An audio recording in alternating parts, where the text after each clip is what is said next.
Audio Jungle.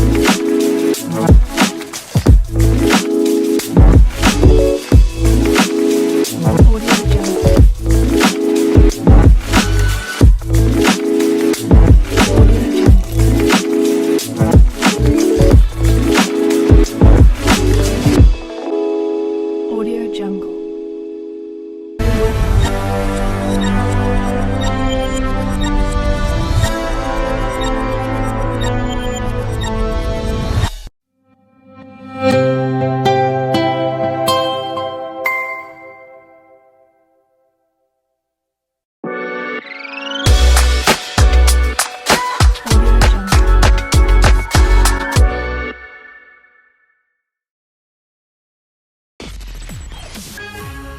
From the heart of where innovation, money, and power collide, in Silicon Valley and beyond, this is Bloomberg Technology with Emily Chang.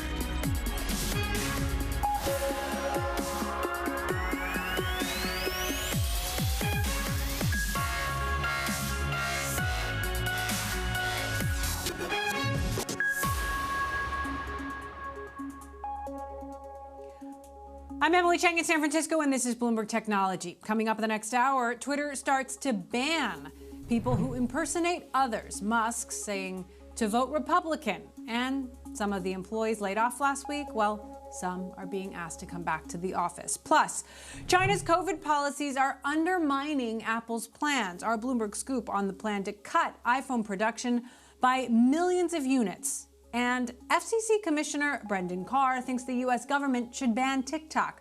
Why and how far will he go to make it happen?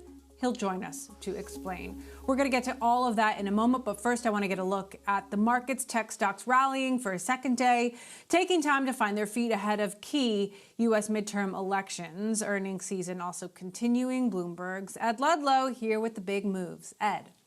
Yeah, and the big moves in Lyft, you look at that performance after hours, were down more than 12%. And it's interesting, Lyft beat on the bottom line in the quarter, but ridership growth really disappointing. The company added 20.3 million active riders in the third quarter, but the estimate from the street was 21.1 million. How different a story is that for Lyft compared with Uber, which just a week ago or so grew its ridership by 22% and had financial outperformance as well. So Lyft giving us a pretty worrying picture about that company, now down 13% in after hour. You're right, it was kind of a slow-moving day, to be honest with you, in financial markets. The NASDAQ 100 up for the second straight day, only the second two-day gain for about 10 sessions. But there was some outperformance, particularly in semiconductors. This at a time where yields continue to push higher. You look at the US 10-year Treasury at 4.2%.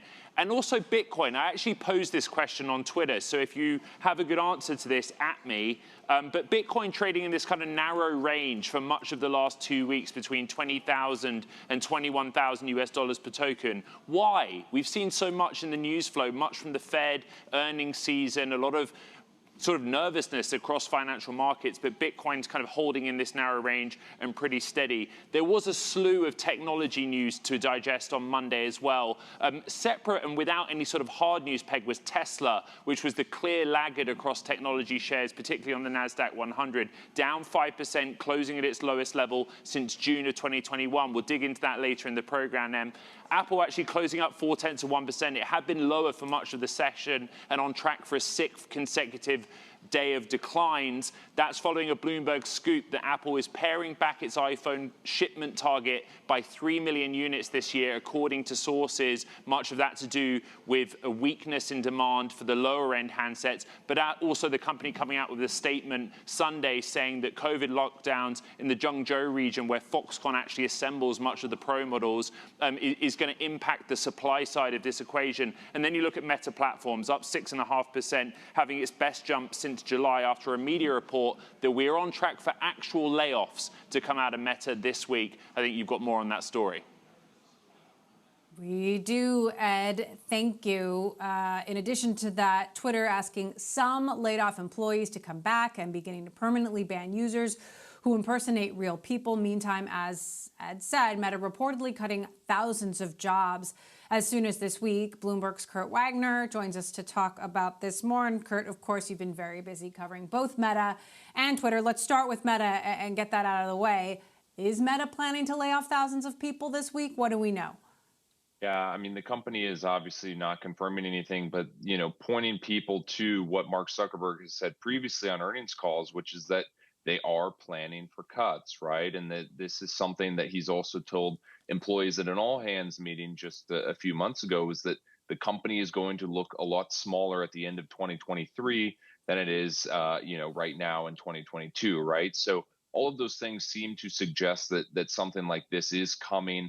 Obviously, I think they could probably learn a thing or two from what happened at Twitter over the past week in terms of how not to handle a situation like this with employees and all the information that is shared. I imagine Meta will probably be a little bit more structured in whatever they ultimately end up doing. But it does feel like something like this is probably coming very soon. So let's talk about what is actually happening then at Twitter. You, of course, reported that more than 3,700 people would be laid off.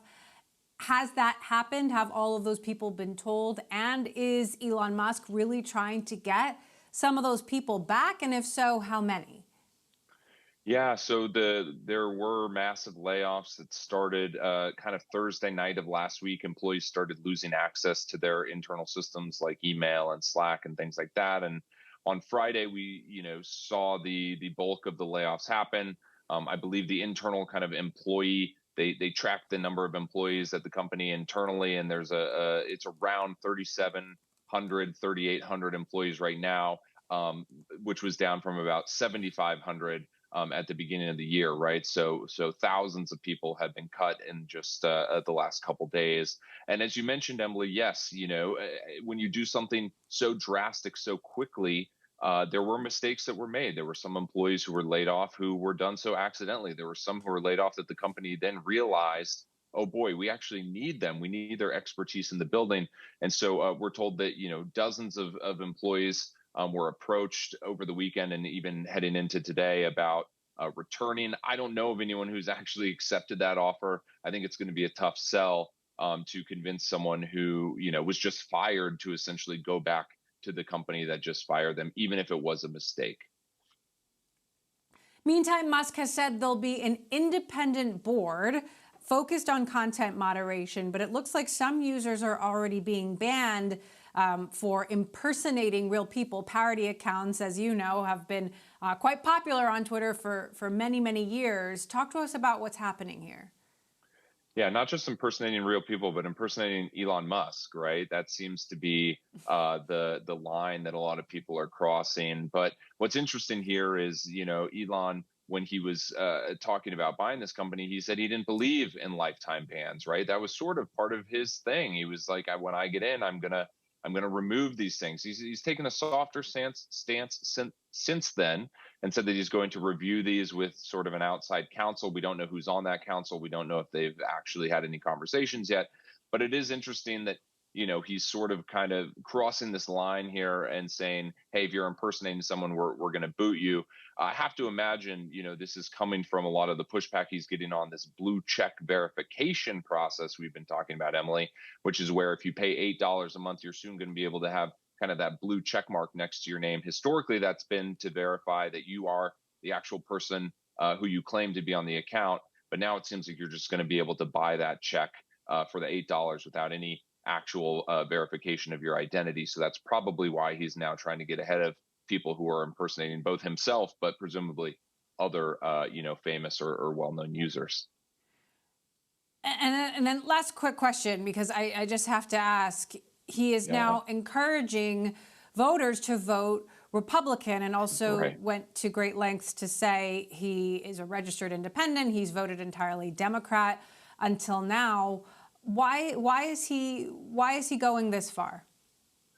Well, he claims in his tweet that the White House is run by a Democrat president, and so to counterbalance that power, we should have Republicans who are running or controlling Congress. But this is something that's been sort of a change for him over the last couple of months. He told employees at an all hands in June that he voted Republican for the first time. It feels like he is sort of swinging that way. It's just very interesting, Emily, that he would come out and say it so bluntly like this. Could you imagine, for example, if Mark Zuckerberg came out and took a very strong political stance like this, right? I feel like people would be absolutely up in arms, losing their mind over that. But the fact that it's Elon Musk, and the fact that he's saying vote Republican, and those are typically conservatives seem to be the ones who typically have the biggest issue with these social networks and the speech on them. I feel like maybe people are okay with that given the stance that he's taken here.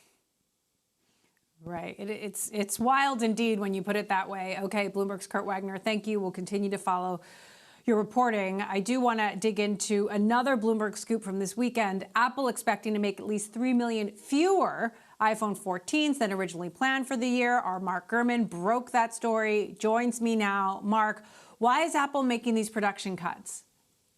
So two things going on here, right? You have the iPhone 14 and iPhone 14 Plus, which are the lower end phones, and then you have the iPhone 14 Pro and the iPhone 14 Pro Max, which are the higher end phones. Now, in terms of the 3 million units for that production cut that we wrote about, going from 90 million through the year to 87 million, that's because of softer demand that has plagued those two lower end iPhone 14s really from the beginning of their release, right? The iPhone 14 Pro and Pro Max, that's a supply issue. And as you mentioned at the top of the show, Apple put out a warning discussing how their outlook for iPhone units sold is going to be lower than anticipated because of the output at their Foxconn facility for those two particular models in China going mostly offline due to COVID protocols. So clearly there's both a supply and demand issue depending on which models of the iPhone 14 you're looking at. How will this impact the company's outlook, Mark? I mean, you've reported about, spending being more. Tim Cook told us he was going to be more deliberate about spending. Then you've been getting pretty granular in your reporting about what roles they plan to cut, what roles they plan to keep. How does this fit into Apple's bigger picture? Yeah, right now, it seems pretty clear that revenue for the holiday quarter, which they'll announce at the end of January, this quarter runs through December 31, 2022, it's going to come in a little bit lower than expected, right? When Apple held their earnings about a week ago, they didn't know this was the case. The COVID-19 related lockdowns, that was just emerging in the days after that. That's why they had to put this statement out over the weekend to indicate that there is some sort of change here from what they spoke about previously.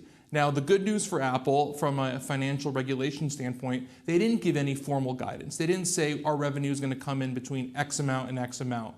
They said that growth is going to come in slower than the 8% we saw in the fourth quarter, right? And then Luca Maestri, the Apple CFO, was asked, does that mean you're going to see an annual decline from the holiday quarter? He said it's just going to be less than 8%. So that could mean 7% or that could mean negative 2%, right? We really won't know until they announce those results. But certainly it seems like the numbers are going to come in lower than the $128 billion of revenue that Wall Street had been looking for the holiday quarter, because their most important product, the iPhone 14 Pro line, that's going to come in lower than expected because of lower shipments and also means delays for deliveries for consumers.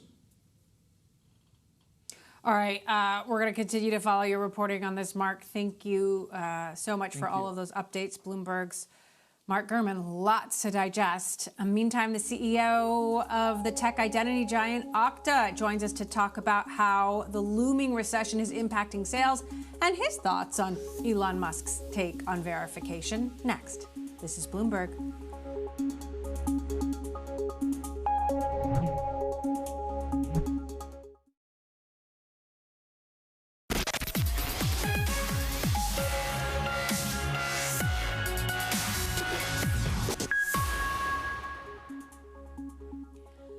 How to secure and protect online identity has only become more important as more businesses go all in on a digital world. This week, the cloud identity software provider Okta is holding an investor day to talk about the future of our digital identities, along with its biggest customer event of the year. Joining me now, Okta CEO and co-founder Todd McKinnon. Todd, great to have you back here as always. So look, everyone is talking about the outlook right now. It seems like every company is laying off folks. We're expecting potentially thousands of layoffs at Meta alone. What are you seeing in the sales environment in terms of the appetite to buy your software and enterprise software right now? Well, the first thing we're really excited about is the appetite for folks to come to this conference. It's the first time we've had our Octane event in person in 3 years, and the whole thing is sold out. We're oversubscribed. That's both from our customer event, our investor event, So people are incredibly interested in this topic. And what do you know? They like to be together in person, which is a powerful platform for us to start telling the story. And as you mentioned, Emily, this is a different world than we were in a year ago. Everyone is worried about the economic uncertainty. Everyone is really scrutinizing their investments to make sure that they spend their dollars on the things that are going to move their businesses forward. And the good thing for us, as they make those decisions, identity is coming up as a very strategic initiative they should invest in. What is your outlook given the macro environment, Todd, and how are you thinking about jobs and spending? Are you planning any layoffs? Are you planning to cut back anywhere? We are not planning layoffs, but like every other company, we're really scrutinizing where we're investing, and we think our team is a great investment. They're the best in the industry, and they're going to help our customers be successful. But across the board, everyone is trying to do more with less, make sure that every dollar we spend is in the highest ROI area.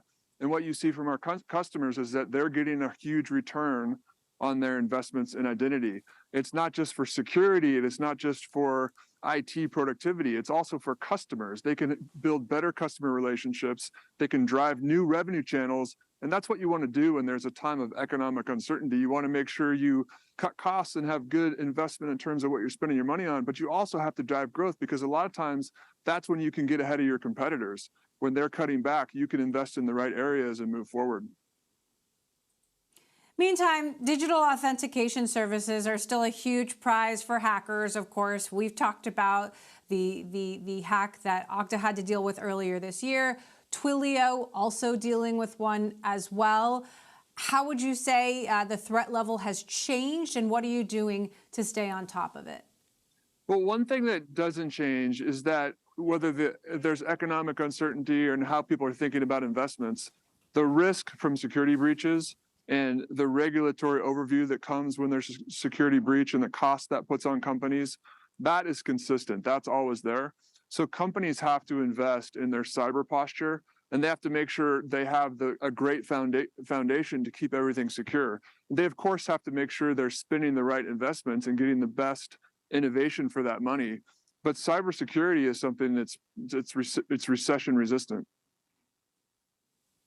I'm curious what you think of Elon Musk's approach to verification, this idea of knowing your customer, proving identity, when others are saying this is just a way to pay to play. Well, I think that Twitter is a great technology company. It's changed the world. And even a company like Twitter has to do a better job connecting with their customers, whether that's figuring out who gets the blue check mark, whether that's figuring out what's a bot and what's not a bot. These things in the takeover of Twitter, and as Elon comes in to run the company, these things have come up over and over again. So it just goes to show you, if Twitter has these challenges and these opportunities they could reap the benefits of getting to know their customers better. Think about every other company, every other organization in the world. If they can know their customers, if they can build great products and service for them that validate the right users, get them into the right capabilities, that's going to be really a groundswell for every organization in the world. And that's what everyone's trying to do. And that's why it all comes back to identity, because you have to know who that customer is. You have to have high confidence in it so you can deliver that customer a great personalized experience that changes their day, makes them perceive a ton of value from your product or service, and moves your company forward. He's also telling users to vote Republican, and I know federal government sales are important to Okta. How do things change for you if Congress, Republicans win Congress? Does that make a difference for Okta? Well, one thing I want to say is I voted today. So you can see my I voted sticker. Good for you. Love it. There you are. We have there you got it right conference. We have this big conference, so I had to do it early, absentee. But all I'll say on this is that everyone needs to vote. Democracy works when everyone is heard, so everyone should vote. It's an important part of what we do. It's an important part of our country, and it's an important part of the world. So get out there and vote. All right. I can only support that. Look, you've got a huge customer event coming up, and Investor Day. You've been talking about this passwordless future for a really long time. What are you telling them about how far away that really is? When are we all going to be done with passwords? This is one of the most exciting things that's happening in the industry. we are on the cusp, especially at work, of being able to get rid of passwords. Okta has the technology today to remove the password from every employee in the world. And that's because two things. One is that we can utilize the strong authentication from their iPhone or their Android phone or from their Mac or their PC and integrate that. And this is an important point. It has to be integrated to every application and service you need to go in your entire workday. And that's what's challenging. It's not that we didn't have the right biometric sensors, is that it was hard to get these biometric sensors connected to everything in your environment. And that's the problem we solve. And so this is an exciting development. I think we can make employees much more productive. And more importantly, if it's a biometric sensor, it's much more secure. And that's why we're excited to tell our story to the world this week. All right. Well, good luck at Octane this week. Okta CEO and co-founder Todd McKinnon joining us for an exclusive interview. Todd, thanks so much for stopping by. All right. Coming up, we're going to hear from Microsoft President Brad Smith from COP27 in Egypt. We're going to talk about Microsoft's new climate initiatives and how the company is also navigating the downturn. That's next. This is Bloomberg.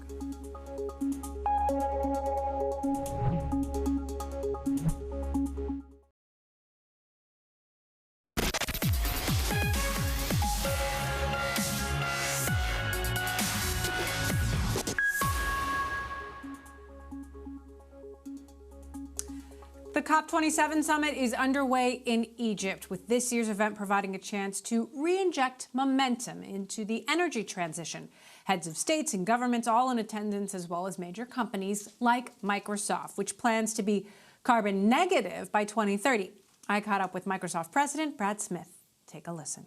I think it's really important to think a little bit about the problem that we and others are trying to help solve.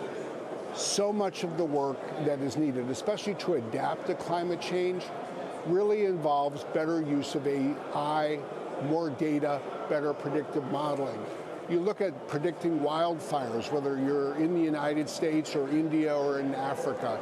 If you look at things like responding to floods, you need to be able to predict these things and then give people early warning systems. Yet, if you look at Africa today, for every 14 data scientists that there are in developed countries, there's only one in Africa. So we've opened up, we're announcing today, 2 new data labs, one in Egypt, one in Kenya. We're partnering with Planet Labs in San Francisco, which is doing, I just think, this extraordinary work with new satellites to bring satellite-based imagery and data, including for Africa. You put our AI capabilities, our data scientists, Planet's imagery together, now we can be a bit of an equalizer. We can help climate scientists on a continent like Africa. Now, meantime, Brad, the economy continues to go south. We're seeing layoffs in the tech industry across the board. We're expecting thousands of people to get laid off at Meta just this week. I know Microsoft has done some layoffs, but hasn't had a major round of cuts yet. Are you planning to do more layoffs? And how are you thinking about spending, et cetera? I think the most important thing for a company like Microsoft is first to recognize the role that we play. We're not in the advertising business to the degree that some of the other companies are. We're more focused on really providing the digital infrastructure that companies, businesses, nonprofits, governments need. So in a world with increasing economic headwinds, and there are many, the kind of technology that we create is one of the better tailwinds on which people can rely, and we're seeing that. So to answer your question, Emily, we will continue, I think, to manage through this recession the same way we have managed through every recession since Microsoft was founded in 1975. We identify the technologies that will not only be important to the quarter and the year, but fundamentally the decade ahead. And we'll make sure that we invest, and we may even invest more in the technologies of the future, say things like artificial intelligence. Now, we may have to trim some other cost areas because it is a recession, but I think what you'll do is see us trim if we need to, and then use that to free up resources to invest in what we regard as the long-term creation of value, not only for ourselves, but for our customers. FCC Commissioner Brendan Carr coming up next, calling for a ban on TikTok. He's with us next. This is Bloomberg.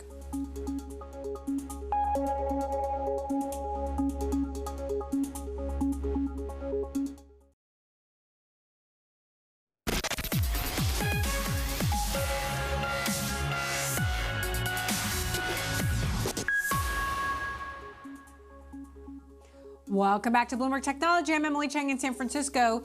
Twitter may now be a private company, but Elon Musk's purchase of the social media platform is still being felt by the public markets. Bloomberg's Ed Ludlow here with a look at Tesla. And obviously, can't ignore this if you're a Tesla investor, Ed.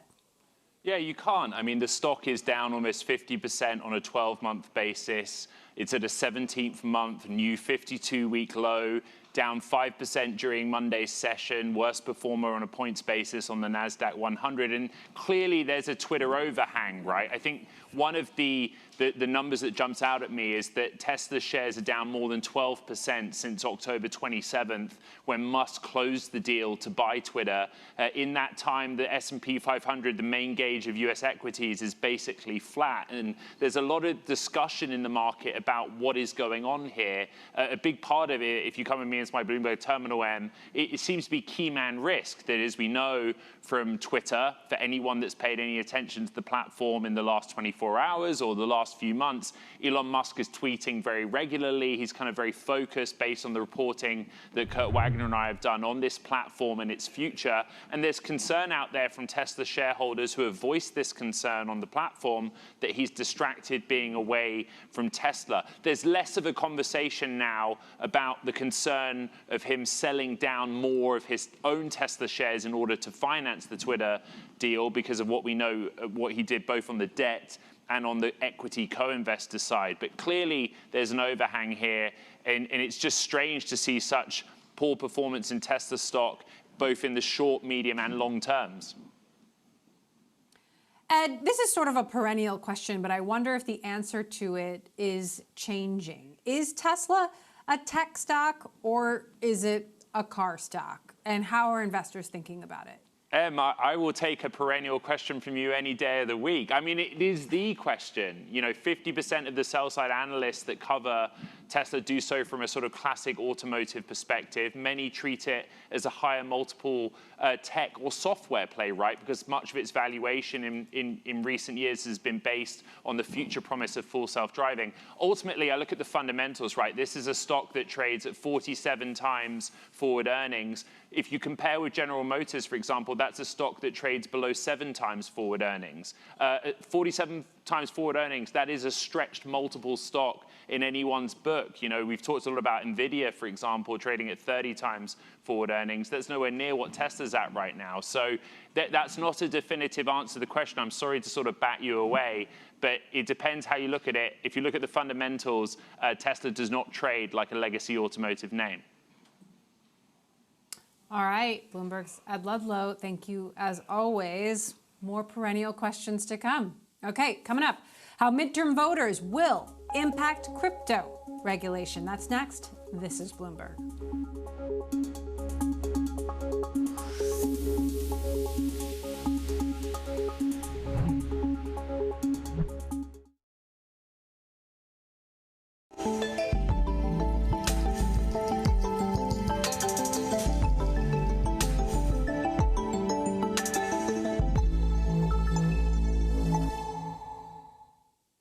The U.S. midterm elections are coming up, and the crypto industry has its eyes on Congress. Question: after the vote, will we finally get progress on crypto regulation? Bloomberg's Kaylee Lines reports. Our regulators and, frankly, our Congress is an hour late and a dollar short, and we need to catch up with where these cryptocurrencies are going. Congress has been calling for greater regulation of crypto for years. But it's been a lot of talk, and to this point, not a lot of walk. We have the intention, we're just not quite getting it over the line. The crypto industry has been asking Congress to help create the rules of the road, but optimism on progress has faded as the midterms draw closer. There was some hope from many in industry that this was actually going to happen this year, that a bunch of bills that had been proposed were promising, that we could actually see some movement here on Capitol Hill. But just like pretty much everything in Washington, heading towards the end of 2022, it all seems kind of stuck right now. The bills that have gained the most traction include legislation to regulate stablecoins and to give the CFTC more power to oversee digital assets.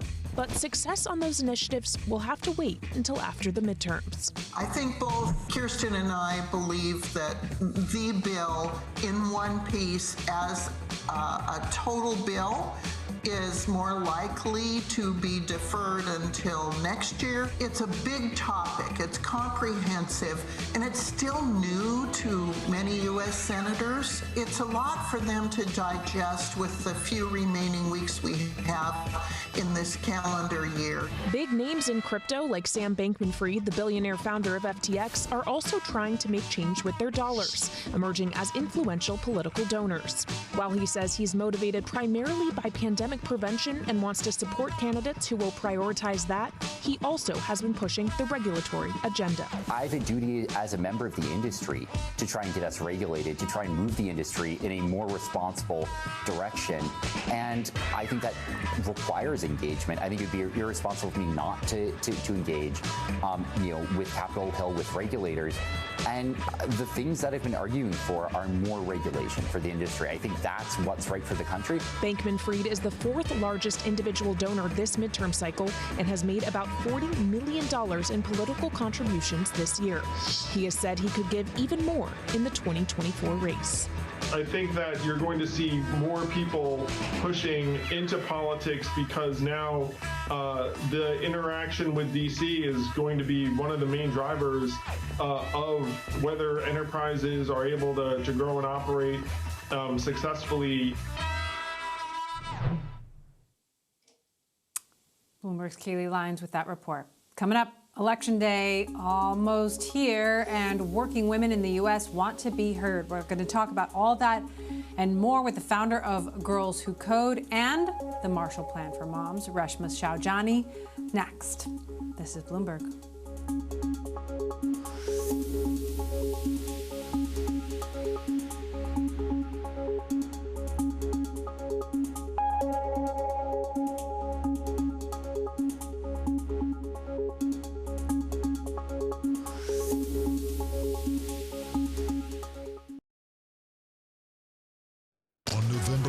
As Americans decide the future of Congress and state legislatures, Bloomberg will be live in Washington, D.C. to cover the results as they break and provide insight about what it means for the country. We're in a divided country, and these are really close elections. We take a look at what the races could mean for Wall Street. Special election night coverage starts at 8 p.m. on Bloomberg Television and Radio.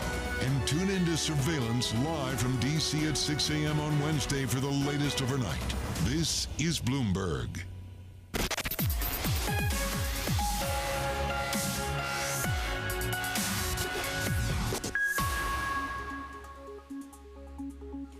Republican lawmakers have been working to revive former President Trump's bid to ban TikTok in recent months over fears that U.S. data is ending up in the hands of the Chinese government.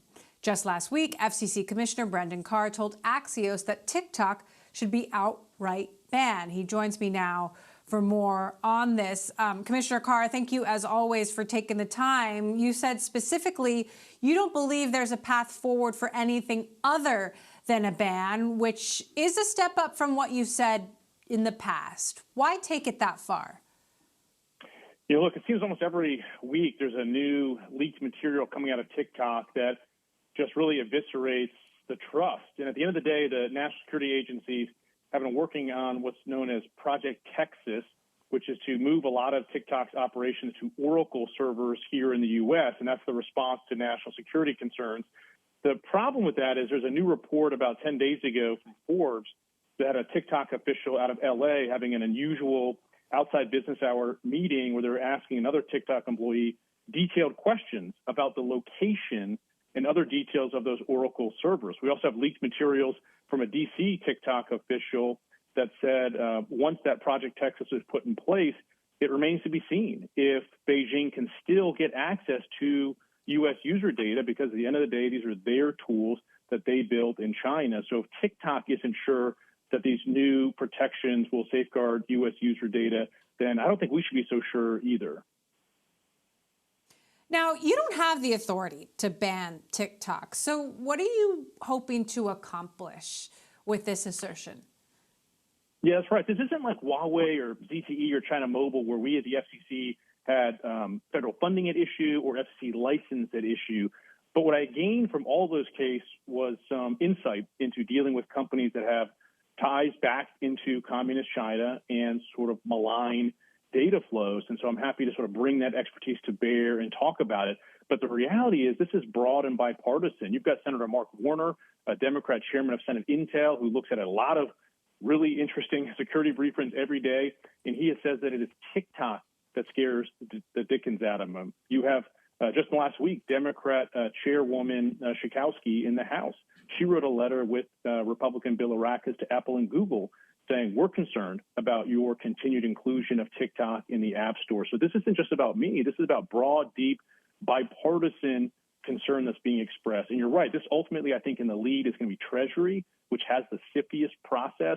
And I think that should be the focus of federal action, is the Treasury CFIUS process, not the FCC, but it could potentially be the FTC or the Commerce Department as well.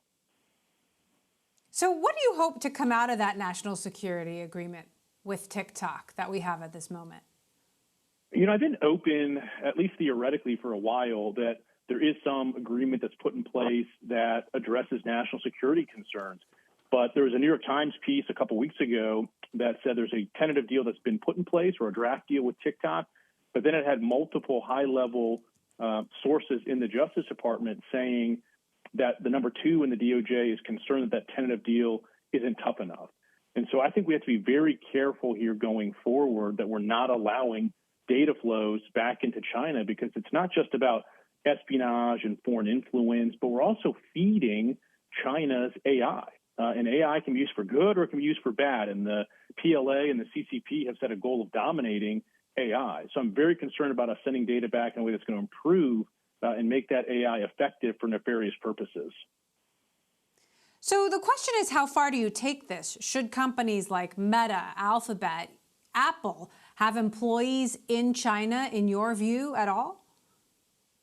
Well, look, I do think this is an opportunity here where we need to revisit these deep corporate ties into China, particularly as Xi saber rattles on Taiwan, coming out of the Communist Party confab of last week. I was just in Taiwan for 2 days last week myself, and I think it is time to start thinking about diversifying outside of China. Now, up to now, my concern has been focused on individual companies and what I call plus factors, meaning it's not just that you have ties back into communist China, but there's something else there that's concerning. That was the case with Huawei, with ZTE, and that's the case with TikTok. So I'm not ready to make a broader pronouncement more generally about companies that are doing business there.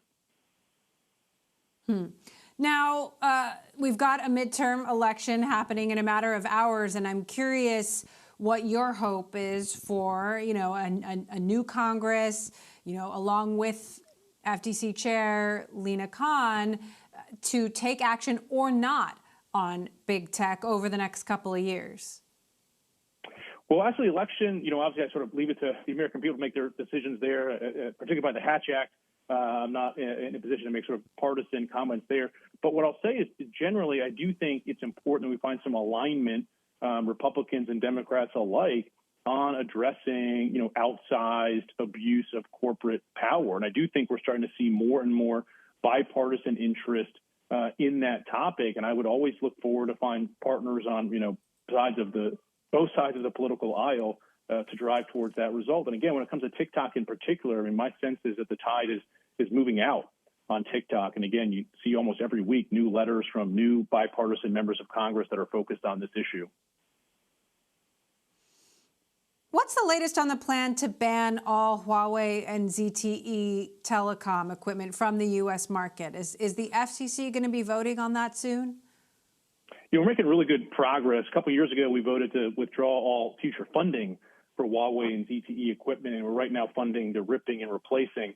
Axios, I believe, had a report a couple of weeks ago that said that we're about to vote at the FCC on denying equipment authorization for those devices, which would close what I've described as a Huawei loophole, which means up to now, you can't use federal dollars to purchase this gear, but you can use private dollars, buy the same gear, put it in the same point in your network. And I've long called for us to close that loophole. So to the extent that Axios reporting is right, that the FCC is moving forward with that vote, and I don't want to get into the details of it, but suffice to say, I'd be very happy with that outcome at the FCC.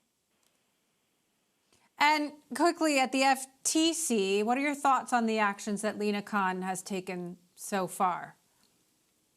Look, I think our guiding principle has to be to protect individual liberty. We can have threats to individual liberty from the overreach of government, but we can also have threats to individual liberty from the abuse of corporate power. We've got to find a way here to have that as our guiding star. And I know it's been a partisan time at the FTC, and they've had a hard time agreeing at the FCC. We've been working to the middle, compromising, and finding common ground, and I hope that we continue to do that at the FCC at least.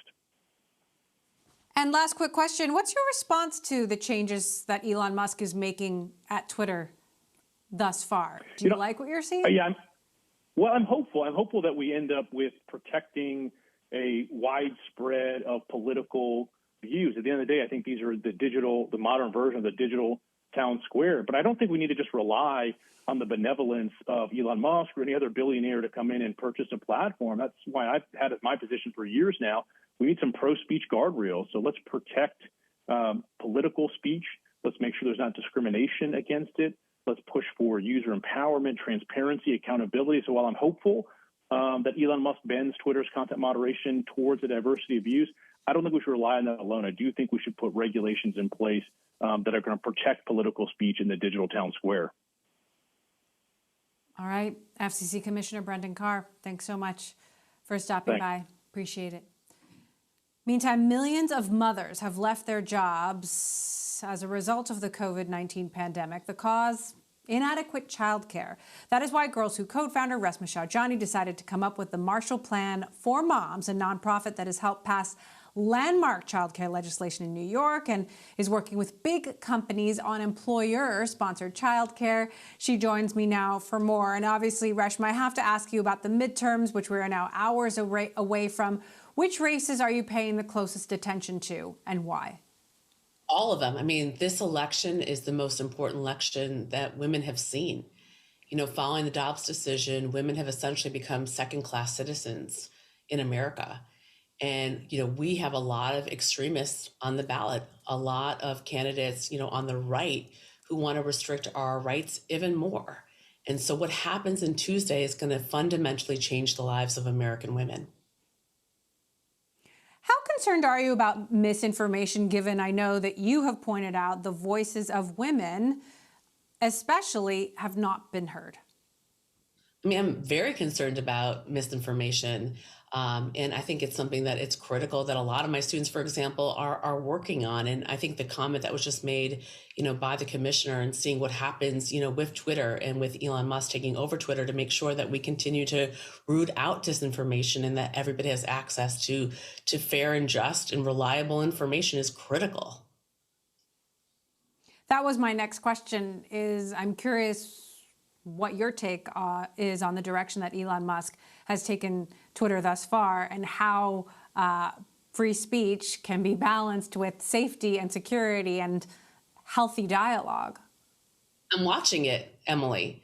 We know that social media, Twitter, has been a toxic place for women and girls and for people of color, and that there's got to be a way to kind of moderate content without making people feel like every day that they're going to face some amount of abuse or be called a name or be, showed content that's going to be really, toxic for them. So I think that, again, this is an opportunity to do something right and to do something that, again, uplifts people of color and women. We'll see if that actually happens. Now, given your work with the Marshall Plan for Moms, I'm curious what you're hearing from moms and parents right now about their concerns as they head into the election. What matters to them right now and why? Look, I mean, I think Republicans have made it seem that the biggest concern you should have is the cost of gas or the cost of cereal. But if you talk to a mom, she'll tell you, my biggest concern is the cost of childcare.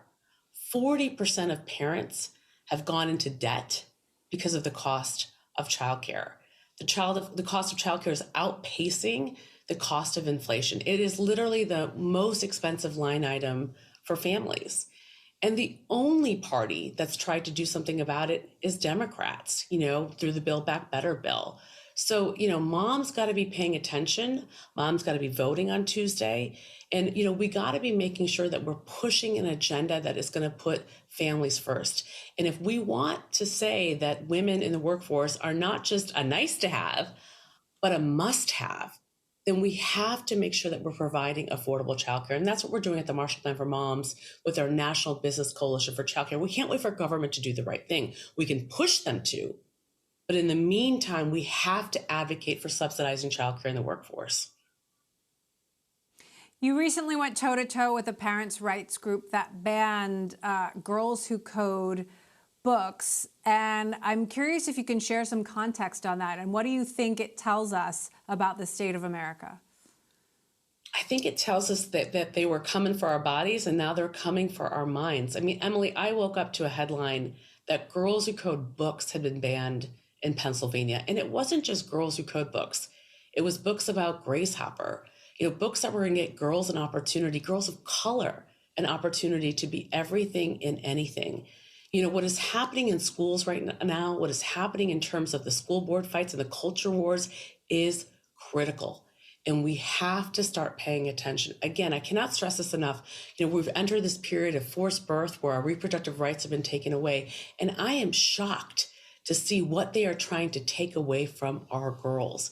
And every single parent who cares about their girls having a chance to be an engineer, to be a doctor, to be a president, needs to be informed about what's happening in the schools because it is shocking, it's frightening, and it's scary.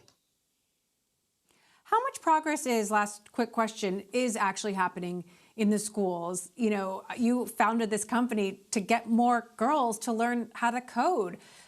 How optimistic are you about that truly happening across the board?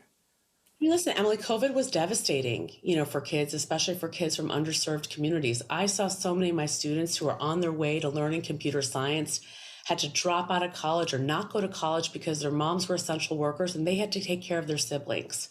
That is why it's so critical that we fix the broken structure of care. The second thing is that we have got to continue to invest in public school education. I'm sure you saw the New York Times article about how, the math and science, rates of what our kids are learning in schools have diminished and decreased. I know that's happening. We had 10,000 Girls Who Code clubs at the start of the pandemic, and we are now inching back to where we were before. And so when teachers are exhausted and tired, when they're not getting paid adequately, they're not volunteering to teach a coding club. And again, who can blame them? And so we got to have to continue to invest in our public school education and make sure that our kids have access to opportunity and the jobs of the future, which include coding.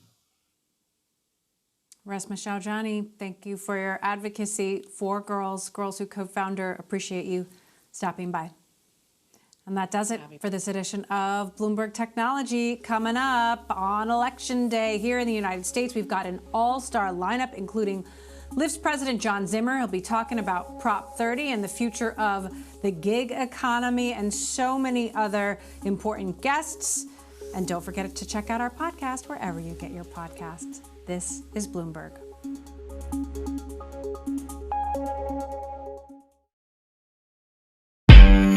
Audio Jungle.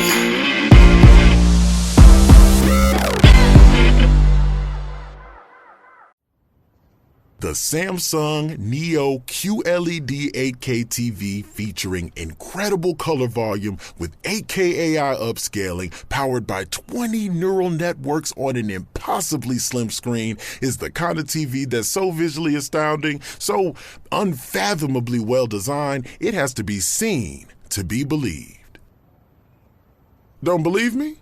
Well, okay then. Radio has its limits. Samsung Neo QLED 8K, unreasonably good. Hello, it is July 26, 2022. I can't believe it's almost August. This is the SS show with James Lott Jr. I'm James Lott Jr., super organizer.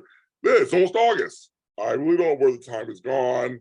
We're actually at the halfway mark, almost past the halfway mark of the year. Christmas is coming, kids. Did I just say that? Okay, my guest today, I'm actually going to a Christmas con in 2 weeks. So that's be very interesting to go to that. It's be very interesting. So Christmas is here for me. But my guest is the owner of Busy Bee Organizing in Columbia, Maryland. I have friends in Maryland. I don't know where Columbia is. I ask where that is, but I have friends in Baltimore and other places in Maryland, but I'm curious. Apparently Maryland is like the state. Everybody knows Maryland out here. She believes that being organized, this has to do with perfection. I agree with that completely. And more with efficiency. That's exactly what I say all the time. There's such thing as perfection at all. Help me welcome Tula Abdu. How you doing, Tula? I am great. So happy to be talking to you today. Same here. You saw me at one of the big conference things I did. I spoke and acted crazy or whatever and did what I did. And she was one of the ones who said, yeah, I want to come on your show. Yeah. Like, are you sure you want to do that? Are you sure? She said, yeah. I love your personality. Thank you. I know. I'm just a little crazy, but all my shows, I begin all my shows with thanks and gratitude. I've been doing this for 8 years. Okay. Almost 400 episodes of the show. So I can't believe I'm heading towards that. But I do thanks and gratitude. So my thanks and gratitude this week goes to all what they call themselves my Lotties. My last name is Lott. My fan base calls themselves Lotties. And I have to tell them, they have shown up and shown out this last 2 weeks. I have added some new stuff to my business. I've revamped my business. I'm in the middle of revamping it. And you all are showing up. So I want to thank every person so far who's bought merchandise that I'm selling now, which is at jljmedia.threadless.com. Everybody who's buying me a coffee at buymeacoffee.com/James Lott Jr. or has gone to my Patreon, which is my subscription service, patreon.com/James Lott Jr. I added all of those to my stuff and you are showing up. And you're going to my website, alotofhelp.com, where I talk about my organizing and my life coaching on there. And I just want to, literally, I would not be here if it wasn't for you. And I don't say that with any irony at all. It completely would not be here if it wasn't for you. This is what I want to do for the rest of my life. So this is what I'm doing. I've been doing it for 13 years. I want to continue doing it until they have to just roll me to the chair and I can still talk. I'm going to do it until I crack. So thank you very much to all of you. And I have thanks and gratitude for Tula for coming on. I'm going to give you a chance. Do you have anything you want to say? Thanks and gratitude yourself. Oh my goodness, there's so much to be thankful for. But you know what? I'm thankful for this summer. So on top of being a professional organizer, I'm also a school speech language pathologist. But I do not work in the summer. So I've been off since about, I don't know, the end of June. And I have about 3 weeks left in my vacation. But I'm just thankful for a chance to just stop with the craziness and spend some time with my kids and my family and stuff. So how many kids do you have? I have 2. You have 2, and what are the ages? So one is 7 and one is 10, 2 girls. Oh, 2 girls. I had 2 girls. So you have school-age children, and are they the same school do you work at? They are, yeah. So they actually could go to the school down the street, but I work within the county, and so they actually I take them to school with me. It works easy for our family because there's no bus or pickup or, you know what I mean, stuff like that. Yeah. And it just works and it's a blessing to be able to have them there. Sometimes I walk by their class and wave. The 7-year-old always runs and gives me a hug. The 10-year-old, I don't know what I'm going to get. Sometimes it's Mom, and I'm embarrassing her. Exactly. My brother felt that too. My mother was the librarian. Oh, okay. She was like, oh, why is she here? Me, I was like, I don't care. She said, good, that's fine. That's my mom. That's fine. Sure. Yeah. Can I get a book? Yeah, that's how I was. I didn't care. Now, so then how do you, so you're in the education field. Yes. Where did the organizing come from? So I have always been an organized person. I asked my mom about this the other day, and she said, honestly, she rarely had to ask me to clean my room. I've always been neat and tidy, I know, as a kid. And I do remember then, I remember looking down on my little sister like, she's so messy because she would like stuff her drawers and her backpack always just had just stuff falling out of it. I just wasn't like that. And I know not all organizers were organizers when they were little, like, but I literally have always been an organized person. Wow, so am I. And I grew up in a big family, so we always were given a wall. The boys, yeah, each had our wall when we were growing up, put our posters and stuff up. My wall was very nice and neat. There was Prince and Madonna and, whatever, Whitney Houston, like the 80s kids. Yeah. I had all my stuff up there, very nice and neat. My brother, it was all messy over here, and things half stapled on there. I'm like, no, my little area was always nice and neat. So I do agree with that. So then, how do you organize the bell both worlds for you? Because I do several worlds also. I do media and organize. So how do you? Well, I guess in some ways it's kind of related on some level, but also it's very different doing education and then doing organizing. Yeah. So really, at one point, I didn't think that I'd be able to have this business and also, do my my school job at the same time, because I'm like, I don't have enough time, right? And really what was happening was I kept like having clients call me or someone say, hey, can you help me with this? And it wasn't really fully a business yet. And I just decided, you know what, I have to do this. And it was hard at the beginning because I'm like, how do you juggle two things at the one time? But you have to figure out what your why. And I tell my clients that all the time. But for me, my why was I really love to organize, but not even just do it. I like to help people and help them feel like it's attainable and achievable. And so what happened was I thought about my why being my family, right? Yes. And the idea was that I really want to be able to spend time with them. And so it made it really simple. And so this past year, I've had more clients than I ever had, but it was also really easy to figure out how many clients I could take on, right? Because I have another job. And I realized that I could probably do one day during the week, an evening, right? And then I would organize on Sundays. And initially I thought, I'm not going to be able to find clients who just like want that. And I've had no problems. I've had zero problems. Yeah.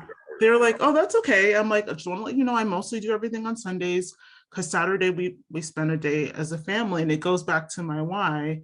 That was my non-negotiable. I'm like, I know I could also have clients on Saturday. But then I'm like, but I want a day where it's just my family. And so sometimes we don't do anything. Sometimes we go out, whatever it is that we do, but it's like giving us space, and they're the reason I'm doing this anyway. So it works out that I'm able to do my 9-to-5 job during the school week. I don't take paperwork home from that job. And then I focus on organizing on the weekends. Wow, no, I like that. No, yeah, no, it's really funny. We don't always realize unless you ask, unless you make that out there in the world. All kinds of schedules happen when it comes to people. People are like, oh, so you only work evenings from 5 to 6? Okay, I'll take it. It depends on the person, but there's a lot of different things people will accept that will fit into your schedule. Exactly.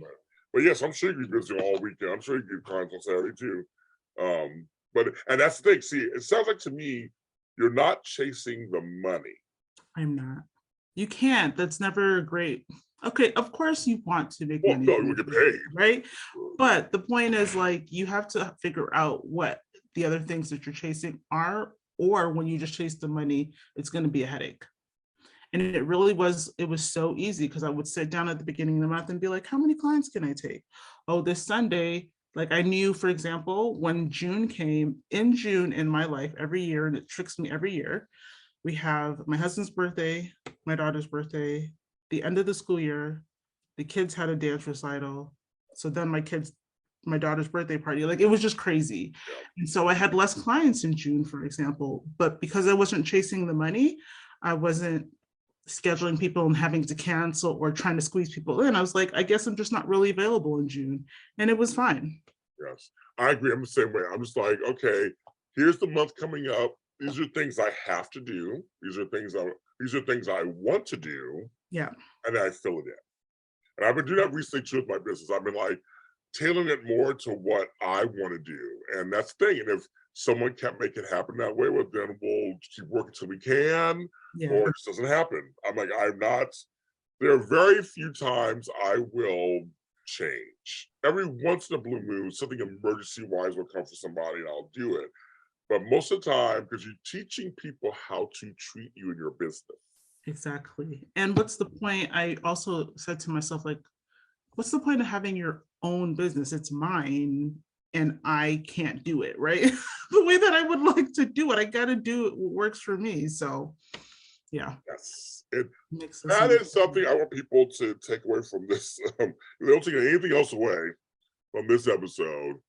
It is your own business. Means you are in charge. You run things however you feel and see fit.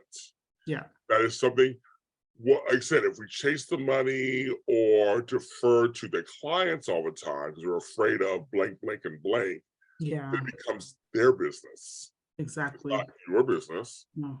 And then you almost can't, since you're the expert and the one who knows what you're doing, you almost can't practice that well if you're letting other people run the show.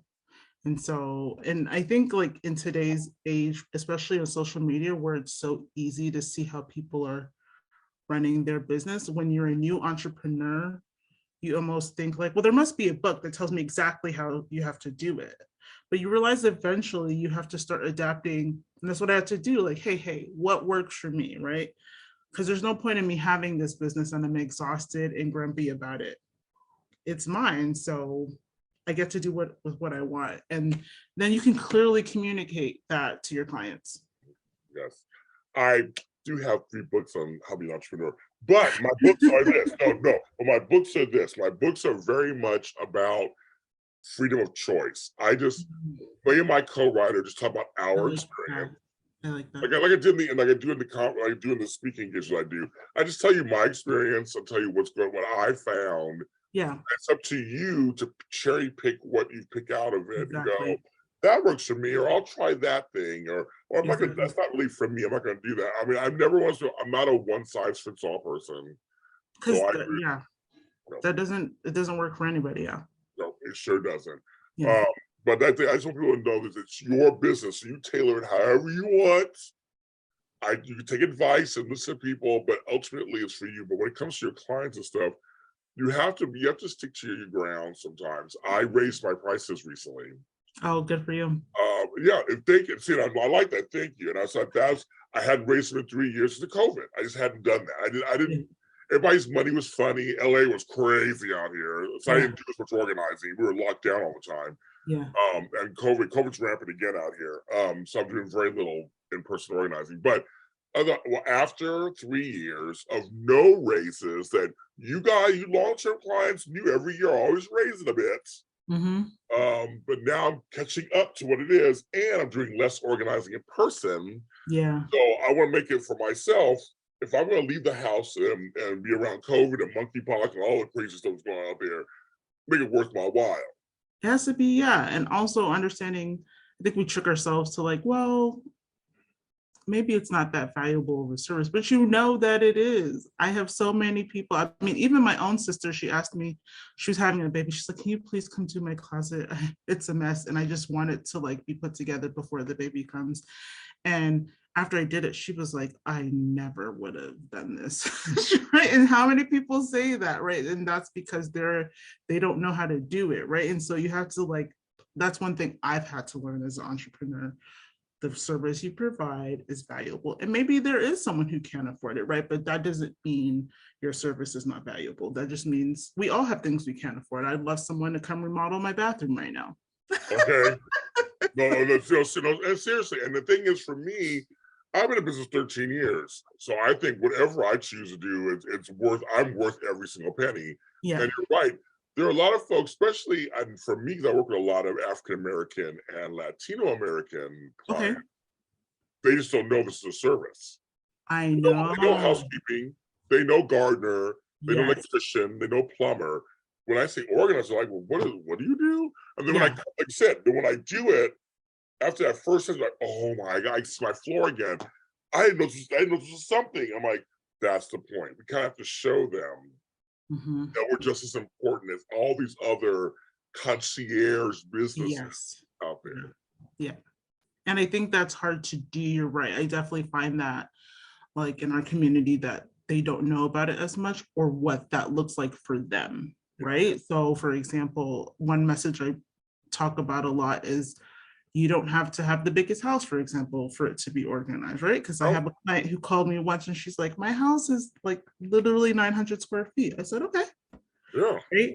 And we did some work in her house and she was just like, my closet is so tiny. I have no idea how you did that. But like I can see my clothes, for example. But I think sometimes what you see like in magazines or in TV, right, is a lot of, on top of perfection, a lot of like, oh, look at this huge house or this huge pantry or this huge. And so someone who, what they feel like lives in a, you know, a regular, which really is a regular, but they might think smaller type of living space, they're like, well, that's not a service that would benefit me. Yeah. So, yeah. I think, you know, and I understand, I try, and also in some of these cultures, they feel like, well, I should be doing it myself. That's true. So, but they don't know that it's okay to ask for help, or it's okay. Cleaning is one thing. Organizing and cleaning are not the same They're thing. two different things. Not the same. They're not. So learning how to figure out spacing and spaces and utilizing drawers, you know, in a way that's correct and best use for it. That's a different skill, and not everybody has that. It's okay. So yeah, you clean your house, that's great. Yeah. I'll come and help you organize it, and it'll be even better. So I was you also might clean a little bit less. Yes. If it's organized. Yes. Exactly. No, we talk about this on the show all the time. So I do that. Now, how long have you been doing the organizing portion? So I've had my business officially 3 years, okay, but really on and off for like 7 years. But again, didn't officially make it a business till a few years ago. Well, what made you decide to make it a business and not just to continue as a hobby? The fact that I could get paid doing something that I loved. Okay. No, when I realized other people were getting paid to do this, I'm like, oh, I do this all the time, or just for a friend or whatever. So. Yeah. And then also believing that I had the time to do it. Okay, that makes sense. So now look at your website right now. It's cute. Yeah. So you have hands-on organizing, the virtual DIY organizing, consultations and presentations. Yeah. So presentations, that's all self-explanatory. I want to go into the virtual part thing because I want to know. I'm looking here. So I'm looking for her website, which is I'll make sure the website correct. Everybody know this. BusyBeeOrganizing.com. Yes. That's right. Make sure you get that on there. And that's BIZZY for you're listening. I'll put it. It is. It's biz. So when I named it, I have my eldest daughter is named Isabel. We call her Izzy. Oh, I love Izzy. I love that name. Yeah. And so it's just kind of my little homage to my baby girl. My granddaughter's name was almost Isabel. That's so funny. Oh, it's a forever beautiful name. I love that name. I love Izzy. She's gonna be Izzy B. That was gonna be for sure. That was gonna be the whole thing. So I love that daughter's that name. How ironic. Okay. So it says for virtual DIY organizing done by clients, one room, virtual space assessment, action plan, product recommendations, 2 follow-up calls. So that's what I'm gonna ask you. I don't do virtual organizing. I do presentations and hands-on, but I am providing courses on how, I could say it, I guess it's virtual, I guess.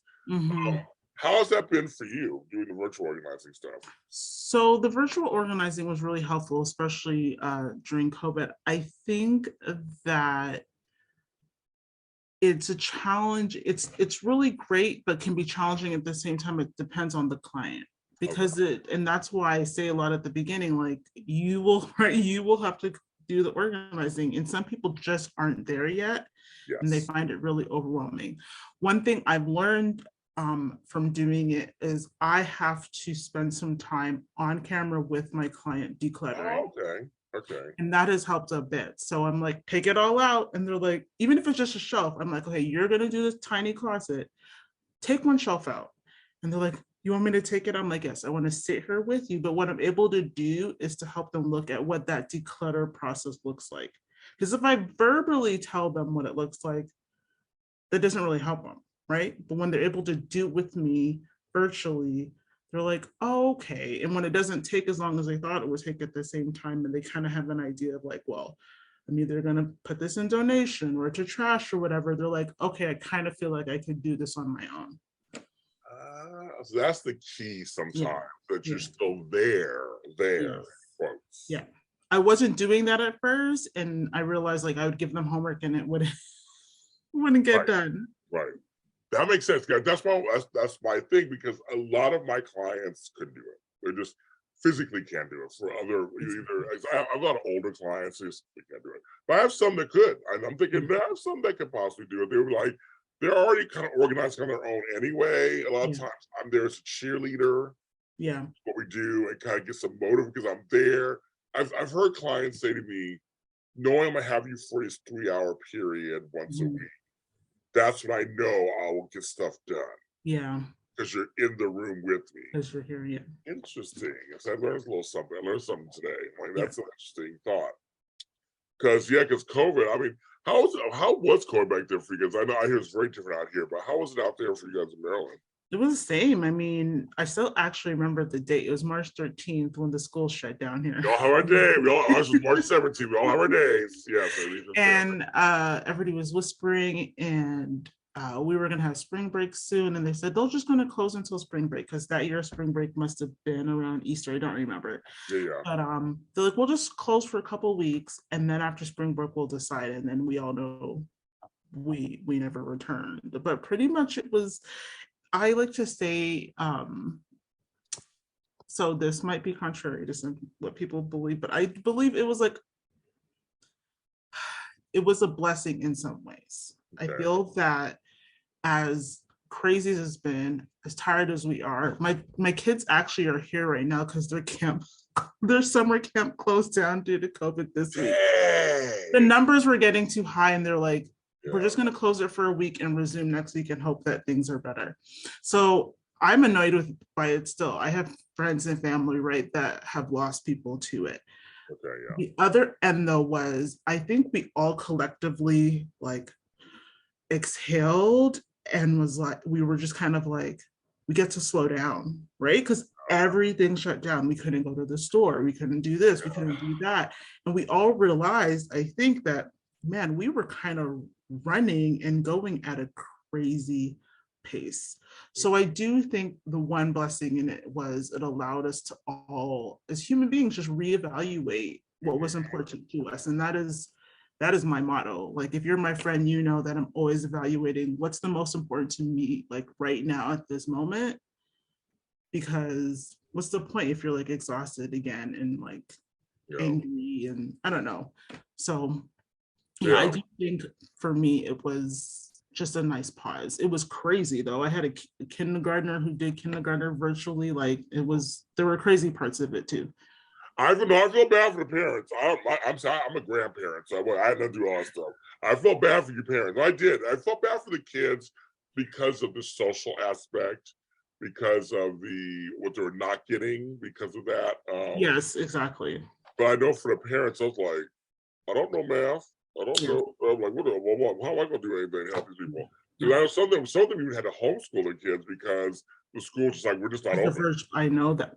Yeah. I think, again, it was one of those things, when anything crazy and bad happens, as awful as it may be, like, there's something that you can try to get from it, and not necessarily learn, but just like pause and think about. So I know for me, it was kind of like, what I really want my life to look like when I come out of this pandemic. Out of tragedy, beauty can be born, I always say. Yeah. And there's always lessons in everything. So that was something very same here. So it was like, and I know for us organizers, it was like, I remember everything stopped because we were like, what we mostly do is go to people's homes. I know. It was crazy. I had a lot of friends. We all started calling each other and doing Zoom meetings like, well, what's next for you? What do you, if you can't go? Well, it's funny that you talked about the workshops. That's something that I'm looking to do next, is I have all this, it's like all on paper and I just need to do it. But I know even almost like some of the things I talk about in my presentations, I want to put those into workshops just to have something that lives online, but also, it's another way for us to generate income as well as professional. Do it. I will. Do it.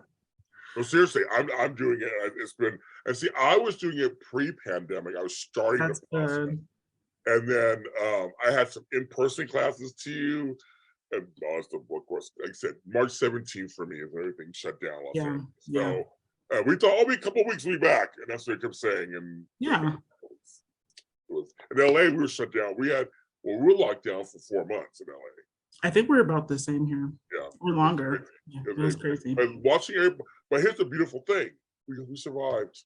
All of us organizers somehow found, like you said, recalibrated, found our ways. Pivoted. And we did.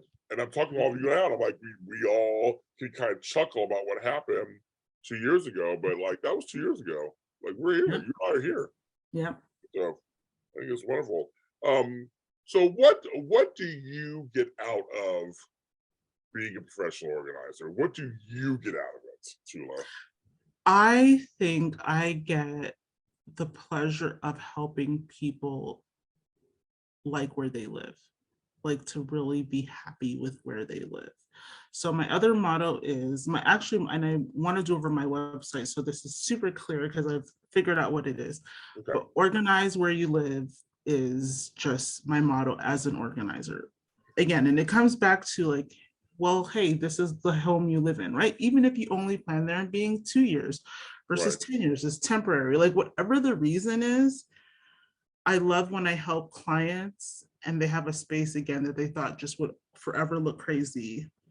And for some reason they were motivated enough to call me, and I'm able to, it's not just about helping them, but they're like, oh, this one, like, because you shouldn't live somewhere where a place stresses you out, like a bedroom stresses you out, where a closet stresses you out, because really it's just filled with things. Right.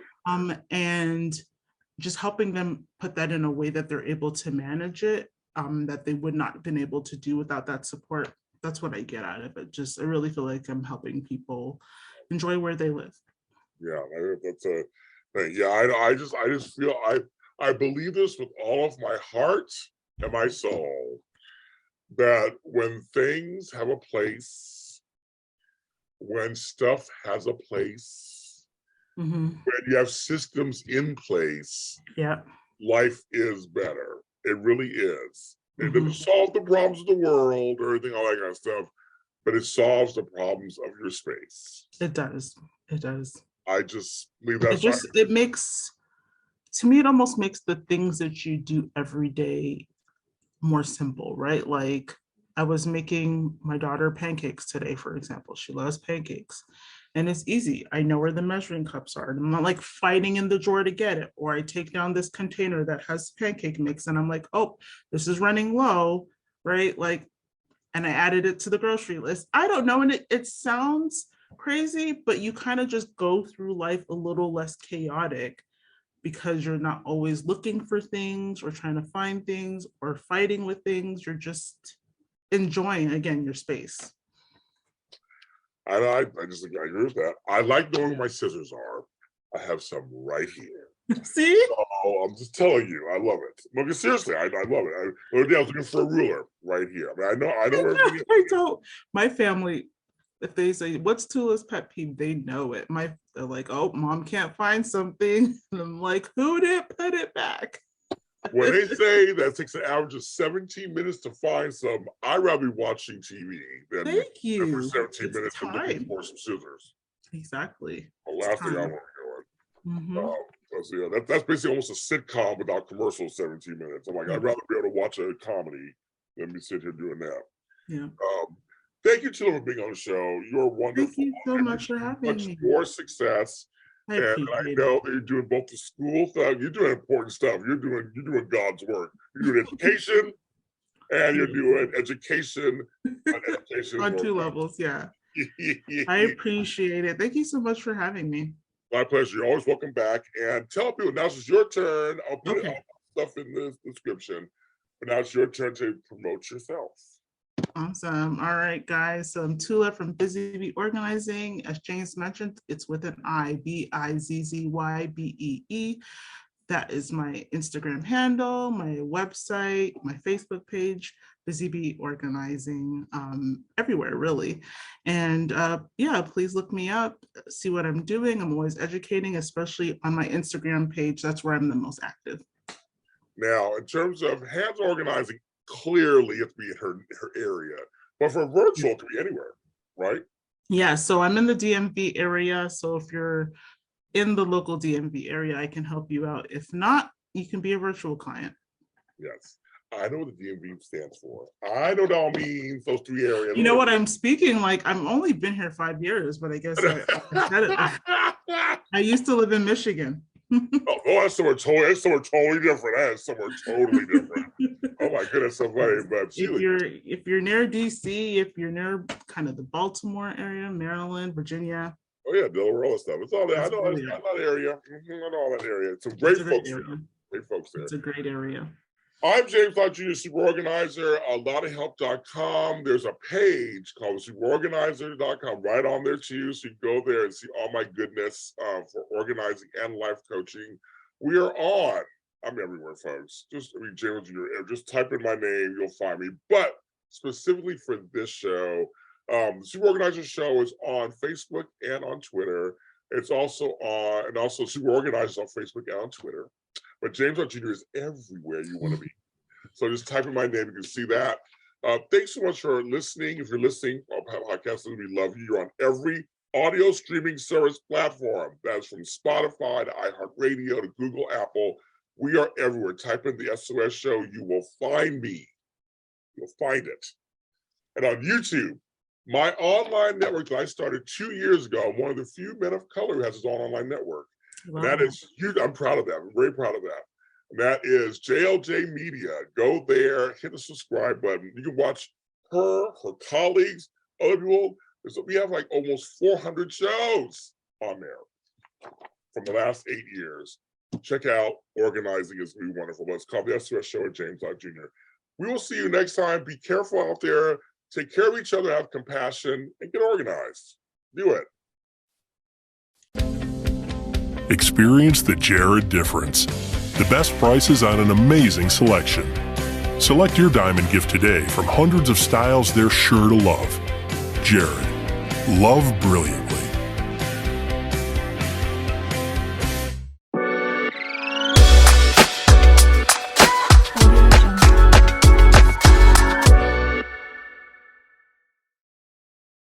On that straight and narrow, like he got a vision, he got a plan, he gonna execute it, and that's what you got to do in life: execute your plans.